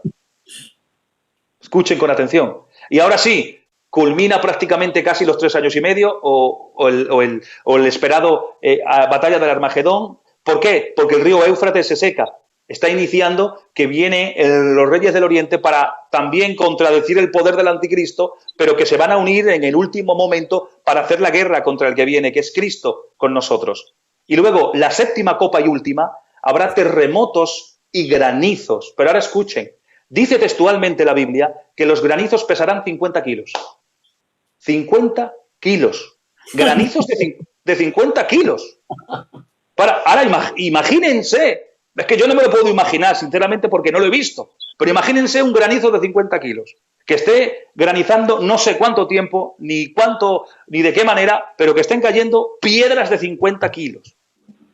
Además de que en sintonía hay terremotos en todos los lados del planeta. Y eso es la culminación, Luis, de los 21 juicios, a grosso modo, y dando algún matiz que otro. Dios mío de mi vida. ¡Hala! Y quédate. Y quédate. Ahora te toca a ti tirar desde ahí. Gloria a Dios. La verdad, hermano, es que no merece la pena. Hay que ser cristianos más que nunca, no por miedo, sino porque amas a Dios. Eso es. ¿Qué hora es ya? ¿Qué hora es? 11:20 tengo yo aquí. Bueno, tenemos, con mi hermano Jeromo, más o menos tenemos hasta las 12, porque hay que hacer 2 horas. Entonces ahora ya pueden hacer sus preguntas a lo largo de todo el programa que hemos dado, en esta 1:20 que hemos tenido. Pues ahora ya mi hermano Jeromo pasará las preguntas que ustedes escriban ahí y entonces contestaremos las preguntas. Adelante, hermanos, ya podéis hacer las preguntas que antes os he advertido que no las haríais, pero que ahora ya se pueden hacer.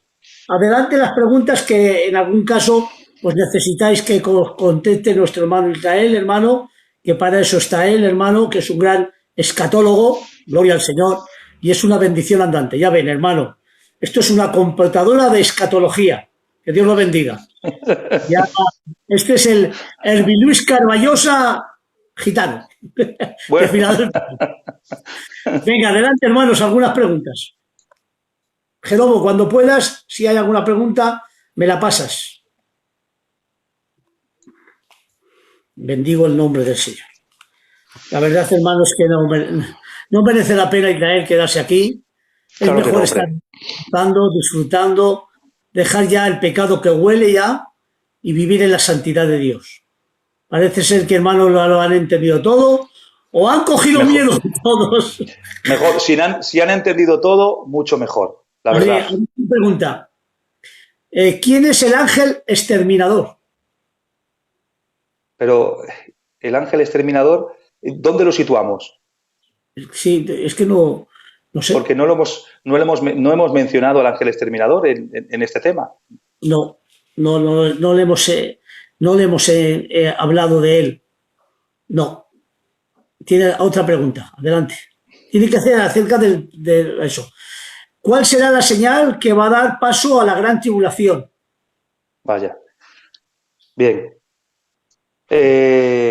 Para dar inicio a la tribulación, lo hemos dicho, para que empiece la tribulación, primero, la Iglesia no tiene que estar acá, que es el paréntesis que hemos introducido entre la semana 69 y la semana 70, que es la tribulación. Es decir, es la administración, la economía, el trato, llámalo como tú gustes y desees, que tiene que ver dentro del trato que Dios tiene con la Iglesia, porque paró el trato con la nación de Israel en la semana 69 y volverá ese reloj profético, las 70 semanas en relación con Israel, a reanudarse la semana 70.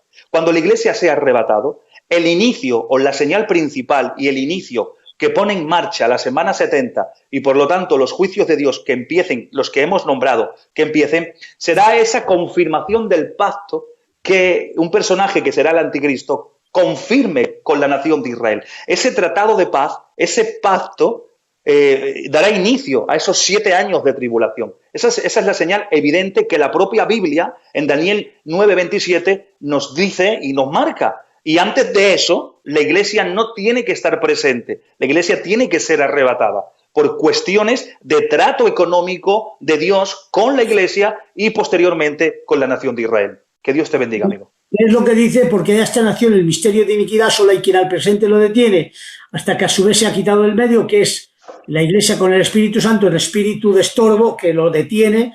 Dice, entonces, cuando se ha quitado, entonces se manifestará el inicuo, el cual el Señor matará con el espíritu de su boca. O sea, que el que da inauguración a la semana 70 es el anticristo. El anticristo mismo. Con el pueblo de Israel. Adelante, otra pregunta, hermanos. Te lo escriban y el hermano me la pasa. El hermano Jeromo. A ver. En aquellos días los hombres buscarán la muerte, pero no la hallarán, y ansiarán morir, pero la muerte huirá de ellos. ¿Qué nos puedes decir de ese texto? Bien, lo estoy buscando aquí en la Biblia. Y en aquellos días los hombres buscarán la muerte, pero no la hallarán, y ansiarán morir, pero la muerte huirá de ellos. No significa que sean inmortales. Aquí la implicación del texto no habla de que son inmortales y que no mueren. Todo lo contrario, hemos hablado y hemos volcado todos los juicios y hay muerte, hay mucha mortandad.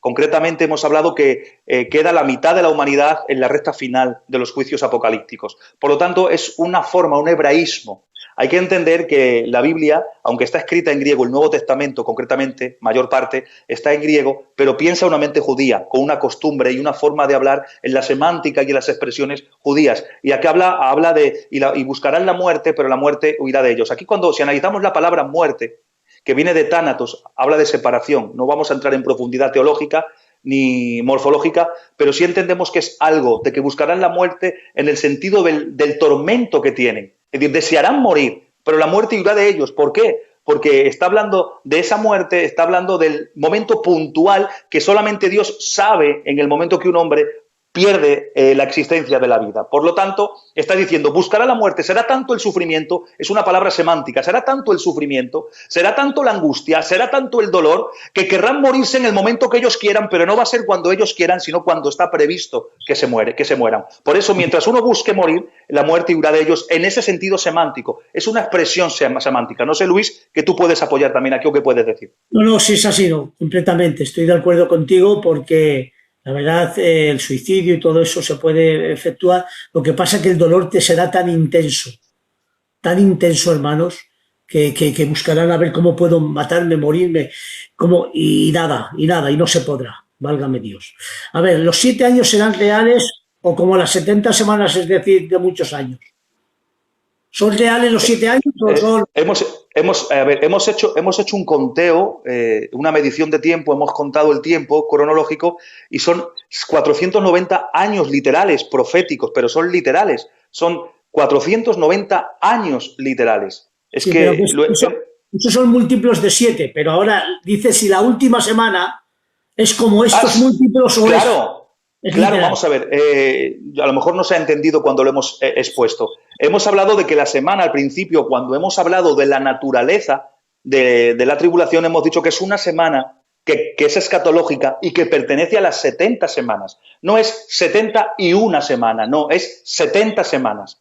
Y todas son de 7 años. O sea, en total son 490 años. 483 se han cumplido en la entrada triunfal de Jesús en el templo, en Jerusalén. En la entrada triunfal se cumplen 69 semanas, 483 años. Quedan 7 años, que son exactamente la semana de la tribulación, literal tal cual. ¿Por qué? ¿Por qué no podemos decir que son muchos menos? Porque romperíamos la hermenéutica de la palabra y el poder escatológico que ordena los eventos. Porque si 69 semanas, 483 años se han cumplido día por día, literalmente, no podemos excluir a una que tiene la misma naturaleza, ni a una que tiene que ver con lo mismo. Por lo tanto, no podemos decir que esto es simbólico o no es tan literal. No, son 7 años literales dentro del compendio escatológico. Muy bien, muy bien. A ver, otra pregunta más, hermanos. A ver si los hermanos pueden definir el origen del anticristo. Lo que pasa es que eso lo haremos para la semana que viene, ¿no? Es que sabía yo que iba a quedar ese punto, ese gustillo ahí de decir, quiero saberlo ya. A ver, yo, si tú quieres lo podemos hacer, pero sería... Pon una definición nada más, un poquito, porque esto lo vamos a hacer pues para la próxima... Sí, porque hablar del anticristo el anticristo es un personaje principal con su falso profeta en los 7 años de tribulación, o sea, que se le necesita un estudio aparte, conciso, de su origen, de dónde sale, de por qué, y tenemos que hablarlo así. O sea, eso tendría que ser en otro apartado para hacerlo y desglosarlo. Pero el origen del anticristo, evidentemente, solamente por decir un detalle, en Apocalipsis capítulo 13 habla y dice que se suben hay 2 bestias, aparecen 2 bestias en Apocalipsis capítulo 13. Una es el anticristo y otra es el falso profeta. El anticristo sale del mar. El mar representa en la Biblia a las naciones gentiles, pero el anticristo tendrá sangre y un lazo que ocultará en su principio judío, para poder ser recibido en el pueblo. Y el falso profeta, la segunda bestia, que aparece en Apocalipsis 13, dice que sale de la tierra. Cuando habla en la tierra, referencias en relación en toda la Biblia a la tierra, está hablando de la nación de Israel. Por lo tanto, el falso profeta es judío con un poder religioso que será de puente y vinculará al anticristo y lo presentará como el falso Mesías. Eso es un inicio que os dejo para el siguiente tema cuando expongamos lo que es el anticristo. Los 3 ayes son también juicios, aparte de los 21 que me has dicho. Yo los considero como juicios, a mi interpretación. ¿Por qué? Porque son ayes que anuncian, es una ay, es una advertencia. No se incluye, es decir, es independiente tanto de las 7 trompetas, de los 7 sellos, de las 7 trompetas y de las 7 copas. Es independiente, son lamentos que se producen por o para. O sea, tienen una connotación que en relación a los eventos que se vierten, que son juicios literales de 21 juicios, lo que produzco, el producto de todo eso, va a producir 3 ayes en 3 momentos diferentes. Ay de dolor, ay de exclamación. La palabra aquí, ay del griego, es un ay de dolor por una circunstancia que va a pasar. Por lo tanto, se considera juicio pero no entra en el juicio canon de los 21, porque no están ni en los 7 sellos, ni las 7 trompetas, ni las 7 copas. Están en medio, que para la siguiente clase los especificaremos porque tienen que ser aparte, ya veréis el porqué. Tienen que estar confinados en medio, pero que marcan un antes y un después en ciertos acontecimientos. Muy bien. Venga, más preguntas, Jeromo. Pásame más preguntas. Sí hay, claro. Estamos esperando a ver. Sí, a ver. Apocalipsis 11:6. Estos tienen poder para cerrar el cielo al fin de que no llueva en los días de su profecía y tienen de poder sobre las aguas para convertirlas en sangre y para herir la tierra con toda plaga, cuantas veces quieran. Está hablando de los dos testigos, ¿no? Está hablando de los dos testigos, pero ¿cuál es la pregunta? Porque ese texto habla de los dos testigos, pero ¿cuál es la pregunta? ¿Qué es la pregunta? A lo mejor no sé si la pregunta implica quiénes son o a qué se refiere lo que acabamos de leer. Si se pudieran especificarlo, pues iríamos más directamente al grano. Claro, es que eso lo ha dicho el versículo, nada más. Queremos saber la pregunta. Claro, porque el texto tiene que ver con el ministerio que tendrán los dos testigos, pero no nos dice quiénes son los dos testigos. Sí, a ver, espera un poquitín esa pregunta y déjala ahí. Un inciso. ¿Tú crees que los dos testigos son Moisés y Elías o solo tienen el ministerio de ellos? Bien, yo te digo, sabes que intentamos ajustarnos siempre a la Biblia. A mí la Biblia, cuando habla de los dos testigos, no me dice quiénes son. Por lo tanto, yo no puedo colocar a personas por eventos que yo intente asociar en mi mente y llevarlos y de alguna manera situarlos en ese tiempo. No, yo me ajusto al texto bíblico. El texto bíblico sí me enseña lo que acabamos de leer, qué tipo de ministerio tienen. Ahora, el ministerio sí podemos compararlo con el ministerio de Moisés en las plagas y del fuego y de cerrarlo por Elías. El ministerio sí lo podemos comparar, pero las personas, al no decirnos quiénes son, yo interpreto el texto diciendo que serán dos personas de aquel futuro que no conocemos, que Dios tiene en el anonimato y que tendrán ese ministerio comparable o equitativo a Moisés y a Elías, pero no necesariamente tienen que ser físicamente Moisés y Elías o Elías y Enoc o Josué y Zorobabel, que son todas las opciones que los teólogos y la Biblia y la gente, bueno, la Biblia no, los teólogos y la teología y las personas aplican y enseñan. Pero a mí la Biblia no me dice quiénes son. También hay un inicio de eso cuando dice de Juan el Bautista que este es el Elías que había de venir y no era Elías. Era el espíritu de Elías. ¿En qué sentido habla de espíritu de Elías? En ese ministerio comparable en anunciar las buenas sendas. Pero si vemos a Juan el Bautista, no hizo ninguna señal, ni paró el cielo, ni cayó fuego, ni nada, pero sí tenía esa comparación dentro de predicar o anunciar las buenas nuevas o las sendas, preparando las sendas para el inicio del milenio, del reino milenial, del Mesías que venía. Por lo tanto, si nos vamos a la Biblia, ajustarnos a la Biblia no es un libro que ha sido escrito para satisfacer nuestra curiosidad. Por lo tanto, habrá preguntas que tú le preguntes que no te responda, porque la Biblia no está hecha para responderte a ti tus curiosidades, está hecha para formarte y darte la información necesaria que tú tengas que entender. Y a mí la Biblia me enseña, solamente me habla del ministerio, pero no me habla de las personas. Por lo tanto, yo nunca entro en decir quiénes ni quiénes. Digo, son dos personas del futuro que tendrán ese ministerio y ese ministerio sí yo puedo decir que es comparable o es parecido al ministerio de Moisés y de Elías. Esa es mi postura. Espera un poquitín. ¿El transcurso entre el arrebatamiento y la manifestación del anticristo puede pasar X tiempo? ¿Cuánto más o menos? A ver, volvemos a la misma retórica, pero podemos aproximarnos. La Biblia no nos dice qué tiempo, porque hay un texto que dice inmediatamente después. O sea, habla y me dice inmediatamente después, pero es que esa palabra en el griego no habla de ahora y ahora, es decir, no habla de seguido, sino que da un tiempo prudente y margen dentro de la organización política que tiene que ver para dar paso al anticristo. Yo no sé, porque no tengo Biblia para decir cuánto tiempo puede pasar después de que la iglesia sea arrebatada cuando de alguna manera entra en acción el misterio de la iniquidad. Yo no lo sé, pero sí entendemos que hay un tiempo prudencial por la palabra que os acabo de decir. Inmediatamente no es, hoy se arrebata, es decir, hoy somos arrebatados y mañana ya está el anticristo. Esa palabra no indica eso, indica un transcurso prudencial. Es decir, vamos a darle lógica. Hoy en día, para ver un cambio de gobierno, por muy rápido que se haga, Hay un cambio de gobierno y lleva un tiempo. Llevan unas semanas, llevan unos meses, llevan unos días. Aunque haya un cambio de gobierno, hay unas leyes políticas a las cuales los gobiernos y los presidentes y los reyes y todo, la plana mayor se tiene que hacer. Hay un papeleo que se tiene que hacer.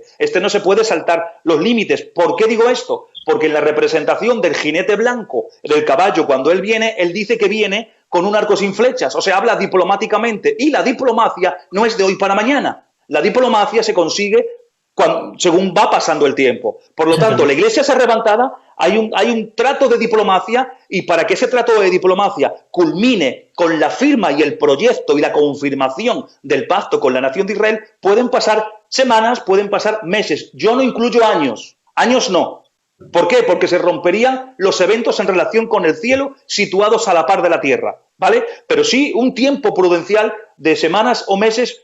Hasta ahí me puedo aproximar, aunque tampoco tengo Biblia, por lo tanto no dogmatizo. Simplemente digo lo que yo puedo creer a la luz de lo que interpreto con esa palabra inmediatamente después, que no es de hoy para mañana, sino que hay un tiempo de organización. Muy bien, las preguntas que hacemos hoy al hermano Israel, o a mí, es referente a todo lo que hemos hablado en esta hora y media. Y es del arrebatamiento, hemos hablado del pretribulacionismo, de las 70 semanas, de la gran tribulación, todos los hechos que hemos hablado. Entonces, no me hablen del anticristo, que esto será para la próxima vez. Y hablaremos, hermano, de la naturaleza del anticristo, su efecto, su forma, y después hablaremos también cosas del milenio y el estado eterno y todo eso, hermanos. Va a haber por lo menos de 5 a 6 programas, ya llevamos el tercero. O sea que no nos cansamos. A ver, el espejo donde debemos mirar para saber que estos acontecimientos pasarán es Israel. El espejo donde debemos mirar. Bien, sí. A ver, nosotros nos podemos aproximar o podemos oler. Quiero que me entiendan, ¿vale? Porque esto es muy importante, porque hay mucha controversia en lo que escuchamos todos los días. A ver, el arrebatamiento no tiene señales, eso es lo primero. O sea, nosotros, hay algo que dentro del canon teológico se llama la doctrina de la inminencia. La palabra inminencia se relaciona con el traslado, con el arrebatamiento. Significa que puede venir en cualquier momento. Es un acontecimiento que no es precedido por ninguna señal. Eso significa la palabra inminencia. En cualquier momento acontece lo que está dentro de esa palabra. Esa es la palabra, el significado etimológico. Ahora bien, si no hay señales para el arrebatamiento, no hay nada que preceda que la Iglesia sea arrebatada, entonces nosotros lo único que podemos hacer es interpretar los tiempos en base a las profecías o a lo que se está generando en las plataformas diferentes en que tienen que ver con Israel. Pero aún así nos quedaríamos escasos. ¿Por qué? Porque no tenemos ningún precedido para hacerlo. Si podemos entender que estamos más cerca, estamos en tiempos finales, estamos, valga la redundancia y la expresión, estamos en la entresala, venga, podemos usar esa palabra. Estamos en ese momento donde evidentemente está más cerca hoy que hace 10 años, ¿vale? Pero no podemos reflejarnos en Israel. ¿Por qué? Porque todos los acontecimientos, escuchen esto bien con atención, culminantes que tienen que ver ya con Israel, se cumplen dentro de la tribulación. Y la Iglesia no está en la tribulación. O sea, todo lo que tiene que ver con la construcción del templo, con el tratado y confirmación de paz, y mirar la higuera y aprended, porque en Mateo 24 le dice, y aprended de la higuera cuando su rama ya está tierna, es que el verano se acerca. Es una señal para ellos de que cuando estén viendo las señales que se están viendo y que se están anunciando en capítulo 24 de Mateo, que he dicho que es el pasaje literal, y paralelo al pasaje del capítulo 6 de Apocalipsis, el inicio de la tribulación. Por lo tanto, cuando dice, aprended de la higuera representa evidentemente a Israel. Y el verano está cerca, cuando su rama está tierna, está significando los acontecimientos que están aconteciendo en esa situación. Todo lo que acabamos de mencionar, sellos, trompetas y copas, todos esos acontecimientos le indican a Israel que se acerca el verano, es decir, que viene la inauguración del reino milenial. Es para ellos, el espejo es ellos mismos, para ellos mismos, no directamente para nosotros, es para ellos mismos porque las señales tienen que ver con ellos. Hay señales que preceden al reino milenial, pero no hay señales para la Iglesia. Ahora, Hay gente que cree, hay gente que dice, hombre, cada uno es libre de creer lo que quiera. Hay gente que dice que hay que estudiar, hay que estar mirando continuamente a Israel para situarnos. A mí no me hace falta mirar a Israel. ¿Por qué? Porque cuando asciende Jesús, hay un ángel que se le aparece y dice, ¿qué miráis? Porque este mismo varón que lo estáis viendo, a este mismo que lo estáis viendo, de la misma manera vendrá. Y Pablo nos dice, puestos los ojos en Jesús, autor y consumador de la fe. O sea, la Biblia nos enfoca a mirar a Cristo y a esperar a Él, no a mirar a Israel literalmente. Ahora, que lo que vamos aprendiendo, que lo que vamos viendo, que las situaciones y las plataformas que vemos, que se están confeccionando en relación con eventos futuros, nos pueden hacer ver que estamos en tiempos finales, vale, perfecto, pero no tenemos necesidad de ningún espejo, porque el único espejo es la palabra y Cristo, quien se nos manda a esperar inminentemente la venida de Cristo, en relación con la Iglesia. Cuando hago venida, hablo en relación con la Iglesia traslado, en relación con la nación de Israel, reino milenial. Venga, más preguntas, hermano Jeromo.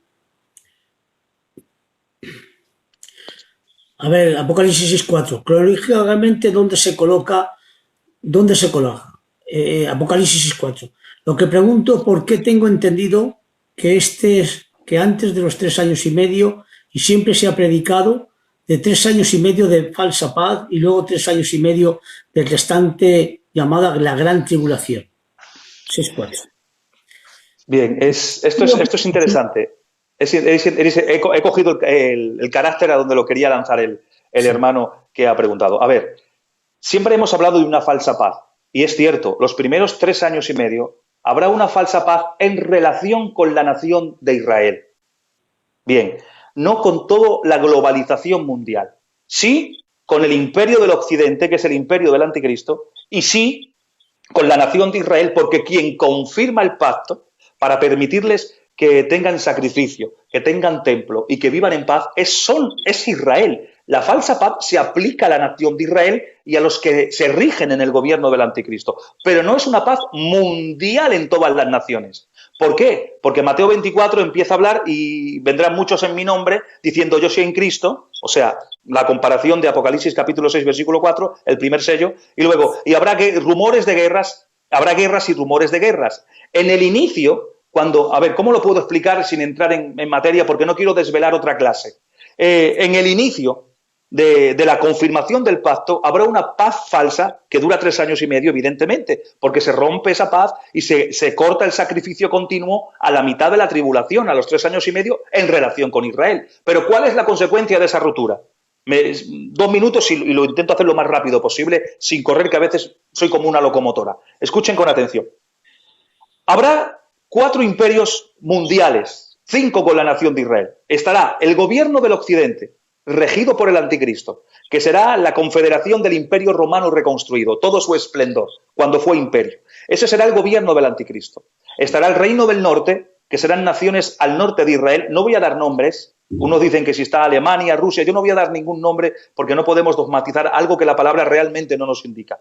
Está el reino del sur. El reino del sur sí nos menciona a Egipto y a potencias fuertes al norte de África.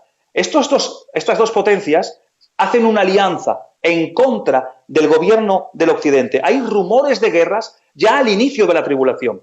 También más allá del Éufrates están los reyes del Oriente, las grandes potencias asiáticas. Y en medio de todo esto, de todo este conflicto, está Israel, la pequeñita Israel en el medio. Ahora bien, cuando hay una confirmación al inicio de la tribulación, empieza una confirmación de pacto con Israel. Y se le da una falsa paz a Israel y los que están dentro del comercio del Anticristo tienen una falsa paz en relación con el Anticristo. Pueden comprar, pueden vender, pueden tener alquileres, pueden vivir con libertad dentro de su gobierno porque están avalados por esa confederación, por prácticamente toda Europa, por extensión.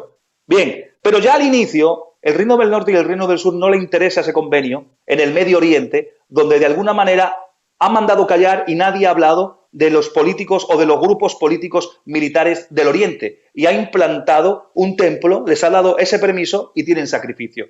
Ahora, el reino del norte invade Israel por el norte y el reino del sur lo intenta por el sur de Israel. Pero esto en los primeros 3 años y medio. Es un movimiento militar. ¿Qué pasa? Que el Anticristo, ¿cuál era la firma del pacto, la confirmación? Primero, tienes libertad y tienes paz. Cualquiera que te ataque a ti, me está atacando a mí. Cualquiera que cruce tus fronteras es como que me estuviese invadiendo a mí. Y la excusa perfecta para trasladar su gobierno del centro de Europa o donde se encuentra en ese momento y llevarlo a Jerusalén para desde ahí mandar un armamento militar en contra de estos dos imperios que se han unido contra él. Eso es a la mitad de la tribulación. ¿Qué ha acontecido hasta ese momento? Que el reino del norte es aniquilado por el fuego de Dios que cae en las montañas de Israel. ¿Eso qué acontece? ¿Qué produce? Que muchos de los judíos mirarán a quien le traspasaron y entenderán que el que acaba de sentarse de alguna manera en el centro de Jerusalén, entre comillas, para ofrecerles seguridad política y militar, es el falso Mesías. Y empezarán a ser perseguidos por ellos. Esto es a la mitad. Se rompe la paz durante estos 3 años y medio. Ahora bien, escuchen esto porque esto es muy interesante. ¿Quién destruye el reino del sur? No lo destruye Dios. El anticristo emprende una campaña militar hacia el sur y aniquila el reino del sur.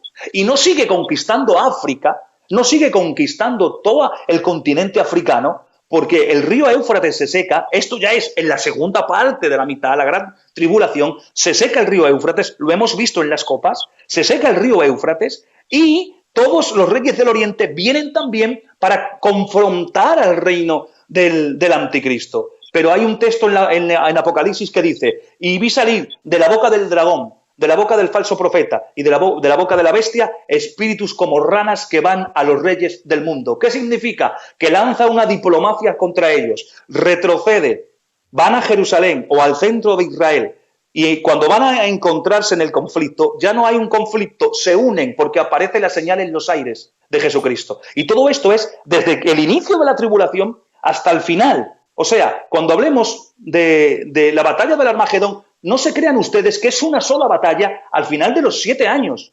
Hay diferentes campañas, diferentes guerras durante los 7 años y al final culmina con la batalla del Armagedón. O sea que esto es mucho más de lo que comúnmente a veces sabemos. Muy bien. Es que a veces nos hacíamos, es que de antes no. Hay que ver ahora lo bíblico. Yo siempre estoy diciendo, dadme Biblia. No lo que siempre se ha dicho, Biblia, que es lo más importante. Lo de atrás, Dios bendiga en aquellos tiempos, fue de mucha bendición. Pero ahora, hermano, hay gente que estudia la Biblia personalmente. Entonces ya no se puede decir lo que no. Tú vete, lo que decían antes, ¿es bíblico? Sí, pues adelante. ¿No es bíblico, es más o menos pensamiento? Pues no. Vamos a leer y a predicar y a enseñar lo bíblico. La Biblia, contra la Biblia no hay nada que se pueda... Ni como has dicho tú, la naturaleza del dispensacionalismo, ni todo eso, no. La Biblia y más. Hay que ser bibliólogos, Biblia. Si la Biblia me la acepta, adelante. Aquellos son métodos de estudio. Esto es la Biblia, y la Biblia es lo más categórico y lo que más fidedigno es. Venga, otra pregunta, hermano Jeromo. Hay mucha gente, hay 192 personas, lo que estoy viendo. Yo creo que igual hay más, pero bueno. Eso es lo que me indica. Otra pregunta, si hay. Si no hay, pues ya está. A ver, ¿dónde habla la Biblia de una segunda resurrección o más? Bien, ¿es una resurrección por diferentes etapas y una segunda muerte? ¿Qué es eso? Bueno, el hermano Israel os va a enseñar lo que es las etapas de la primera resurrección y lo que es la segunda, en 2 minutos. Más o menos. A ver, la semana pasada, la última vez que estuvimos hablando sobre esto, yo creo que especifiquemos lo que era la primera resurrección y la segunda resurrección. Déjenme abrir aquí 2 textos y os lo enseño. Y aquí lo tengo colocado aquí.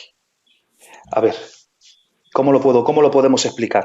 Porque estuvimos hablando concretamente de que la Biblia nos hablaba y nos enseñaba, cuando hablemos de los 75 días de transición, que los situemos, empecemos la casa por el tejado. Estuvimos hablando de los 75 días, tuvimos que hacer esta clase primero y luego posteriormente la de los 75 días para llevarlo cronológicamente. Pero estuvimos hablando de la resurrección, que la Biblia nos enseña, de la resurrección para vida y de la resurrección para condenación.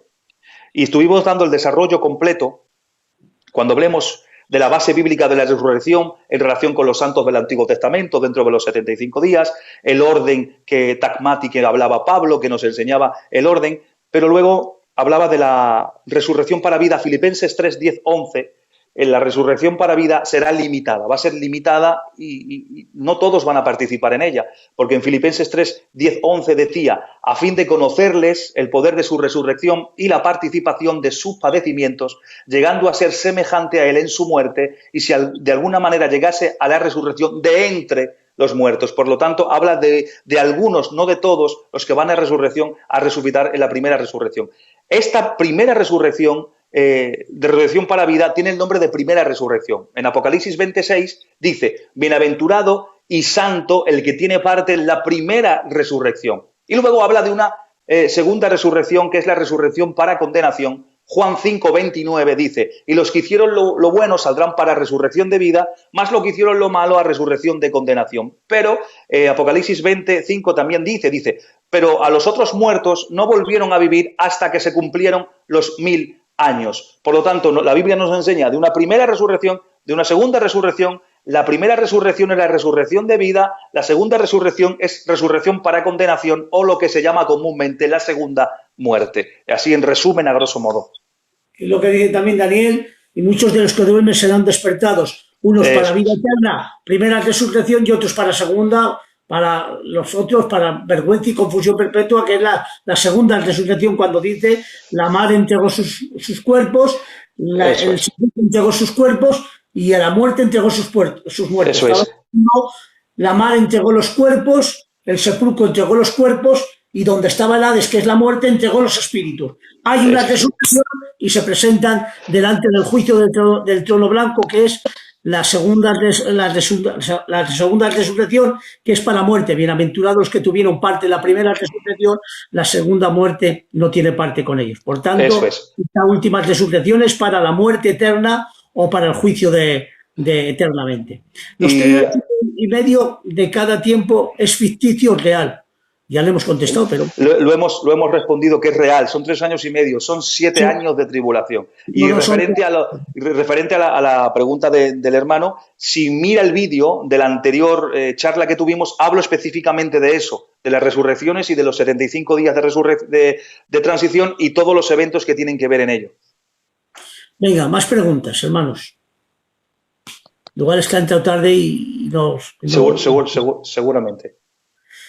A ver, me la has quitado, Jeromo. ¿Dónde habla la Biblia de una segunda resurrección? O más bien, ¿es una resurrección por diferentes etapas y una segunda muerte? Le hemos estado hablando ahora. ¿Dónde habla hemos respondido, ahora mismo hemos respondido las dos preguntas en una, porque viene lo mismo. Hemos dado textos hablando de cuando habla de la primera y segunda resurrección, cuando habla de la primera resurrección, habla de la resurrección para vida. Es decir, y para esa vida, Pablo nos enseña ese orden. Dice, el orden de las resurrecciones en relación, dice, Cristo las primicias, luego los que son de Cristo en su venida y luego el fin. El fin es la segunda resurrección para condenación. La primera resurrección es para vida, la segunda resurrección para condenación, conocida como la muerte segunda. ¿Por qué? Porque es la eterna separación de Dios. En la primera muerte, vamos a ver, la Biblia cuando habla de muerte, el concepto muerte, que no es un concepto semántico, no es un concepto filosófico, es un concepto diferente, de separación, de estado de separación. Ahí está la muerte física que separa la existencia del alma y el espíritu de nuestro cuerpo orgánico en esta tierra, esa es la muerte física. Después está la muerte espiritual, que es la rotura de la comunión, de la bendición con Dios en la muerte espiritual por práctica de pecado o una vida de pecado total. Y esa es la primera muerte en ese sentido, la muerte espiritual. Y luego cuando habla de la tercera muerte, como se me ha ido el hilo. Y la muerte eterna, ahí está, que es la eterna separación de Dios, que es la segunda muerte, conocida porque es la eterna separación de Dios ya para siempre. Es el que resucita frente al trono blanco para ratificar el juicio, las obras, lo que haya hecho. ¿Para qué? Para ser directamente condenado al infierno. Y esa es la segunda muerte porque es ya la eterna separación de Dios. En la primera muerte, en el sentido espiritual, sí tienes una reconciliación con Dios por medio del arrepentimiento y de la convicción de pecado del Espíritu Santo. Pero en la segunda, no, porque resucita uno, se presenta para ser condenado y eternamente separado de Dios. No sé si me dejo algo por el medio, Luis. No, ya está bien. Dentro de la primera resurrección hay varias etapas y luego está la segunda. A ver, el tiempo del fin. En aquel tiempo se levantará Miguel, el gran príncipe de los hijos del pueblo, y serán tiempos de angustia. Gente, si el Señor no hubiera cortado los días, ¿quién son? Dice, ¿lo estás viendo tú? Sí, mira, léelo. Sí, lo estoy leyendo. Sí. Bien, está hablando de la tribulación. Vamos a ver, en el tratado que hemos estado haciendo, hemos hablado de 10 características que se vertían en la tribulación. Una de ellas es Daniel, capítulo 12, versículo 1 y 2. El anterior versículo habla de la promesa de los que tienen que resucitar en relación con el milenio, porque es la promesa que tenía el pueblo de Israel, los santos del Antiguo Testamento. Resucitar, sí, para entrar a un reino milenial. Y el versículo 1 del capítulo 12 nos habla eso. Y luego habla del tiempo, de este tiempo, que es una de las características de la tribulación. Está hablando de la nación de Israel cuando pase ese tiempo, es decir, cuando pase la tribulación, que es acortado por causa de ellos, por causa de la nación de Israel, son acortados esos días, porque es el reloj profético de Dios con Israel. Es decir, específicamente la tribulación, las 70 semanas, Daniel 9, 24 dice, 70 semanas están dictaminadas sobre tu pueblo y sobre tu ciudad. Por lo tanto, se acortan los días por causa de ellos en ese momento, de su pueblo, de la nación, de la preparación de esa nación para entrar y recibir al Mesías Rey, en este caso. Amén. Venga, otra pregunta. ¿Qué hora es ya? Las menos 5 minutos tengo yo. Vamos a hacer la última pregunta, porque lo que vemos es a las 12, son 2 horas. Más no se puede y ya dejamos el programa. Una última pregunta. Adelante, hermanos. Llevamos ya 2 horas, aunque hay mucha gente, ¿eh? Hermanos, en el milenio, ¿quién estaremos? ¿Estaremos en la iglesia? Es que esto ya lo dimos. Ya lo dimos. Tiene que ser referente a lo que hemos estado nosotros enseñando, para no desviarnos. ¿Dónde situamos la resurrección de los del Antiguo Testamento? También lo dijimos, pero bueno, anuncialo otra vez. Sí. A ver, la resurrección de los santos del Antiguo Testamento, y lo dimos en la otra clase, están dentro de los 75 días de transición que aparecen en el capítulo 12 de Daniel, versículo 11 y versículo 12, al final. Es decir, hay 75 días, que es un cómputo que se computa ahí mismo, y ahí aparece en esa resurrección y dimos la base bíblica. Empecemos a hablar de las características de la tribulación, de la naturaleza, de las 70 semanas, y cómo en ese orden tagmati, que es una palabra que habla de un gobierno, de un mismo evento, los que son de Cristo en su venida, pero en grupos diferentes, por secciones de tropa, porque era una palabra militar que indicaba un orden. Cristo las primicias, los que son de Cristo en su venida, con 2 etapas diferentes. La resurrección de los de la Iglesia, los que están en Cristo, y los santos del Antiguo Testamento en los 75 días de transición, juntamente con los que han muerto en la tribulación. ¿Por qué? Porque esperaban los santos del Antiguo Testamento esa resurrección antes de entrar a lo que es al milenio. Marta lo dice, yo sé que mi hermano resucitará en el día postrero. No está hablando del arrebatamiento de la Iglesia. ¿Por qué? Porque no se ha predicado la Iglesia, no se ha predicado arrebatamiento. La resurrección en la mente judía para los judíos tiene que ver en la entrada del reino milenial. Por lo tanto, está hablando de esos 75 días para entrar al reino milenial. Muy bien. A ver, ¿alguna pregunta de lo que hemos dado hoy? Mira a ver si ves alguna, hermano Jeromo, y si no ya terminamos. Porque llevamos 2 horas sin parar, tirando fuerte, y el hermano Israel no ha bebido ni una gota de agua. Él es de secano. Nada, estamos y eso en ayuno. De Galicia, Dios mío de mi vida. Parece ser que el hermano Jeromo ya no pasa más preguntas porque no las hay del tema que hemos hablado. No obstante, la semana que viene no. Ya os diremos la fecha. A ver, aquí. Que ninguno pudiera, sino que tuviese la marca del nombre de la bestia, el número del nombre. Y aquí la sabiduría, sí. Enséñanos un poquitín qué significa ese 666, esa naturaleza de eso, porque tú lo sabes bien de lo que significa.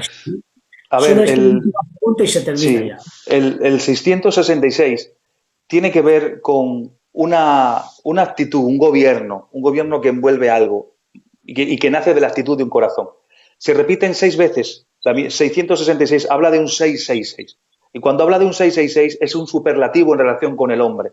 El idioma judío, el idioma hebreo, no tiene superlativos. Es decir, para decir santísimo tienes que decir santo, santo, santo. De ahí que los querubines dicen santo, santo, santo. No es que sea 3 veces santo y ya está. No, es que están diciendo santísimo, supersanto, sacrosanto, macrosanto. Pero no tienen esa expresión, tienen que elevarlo 3 veces.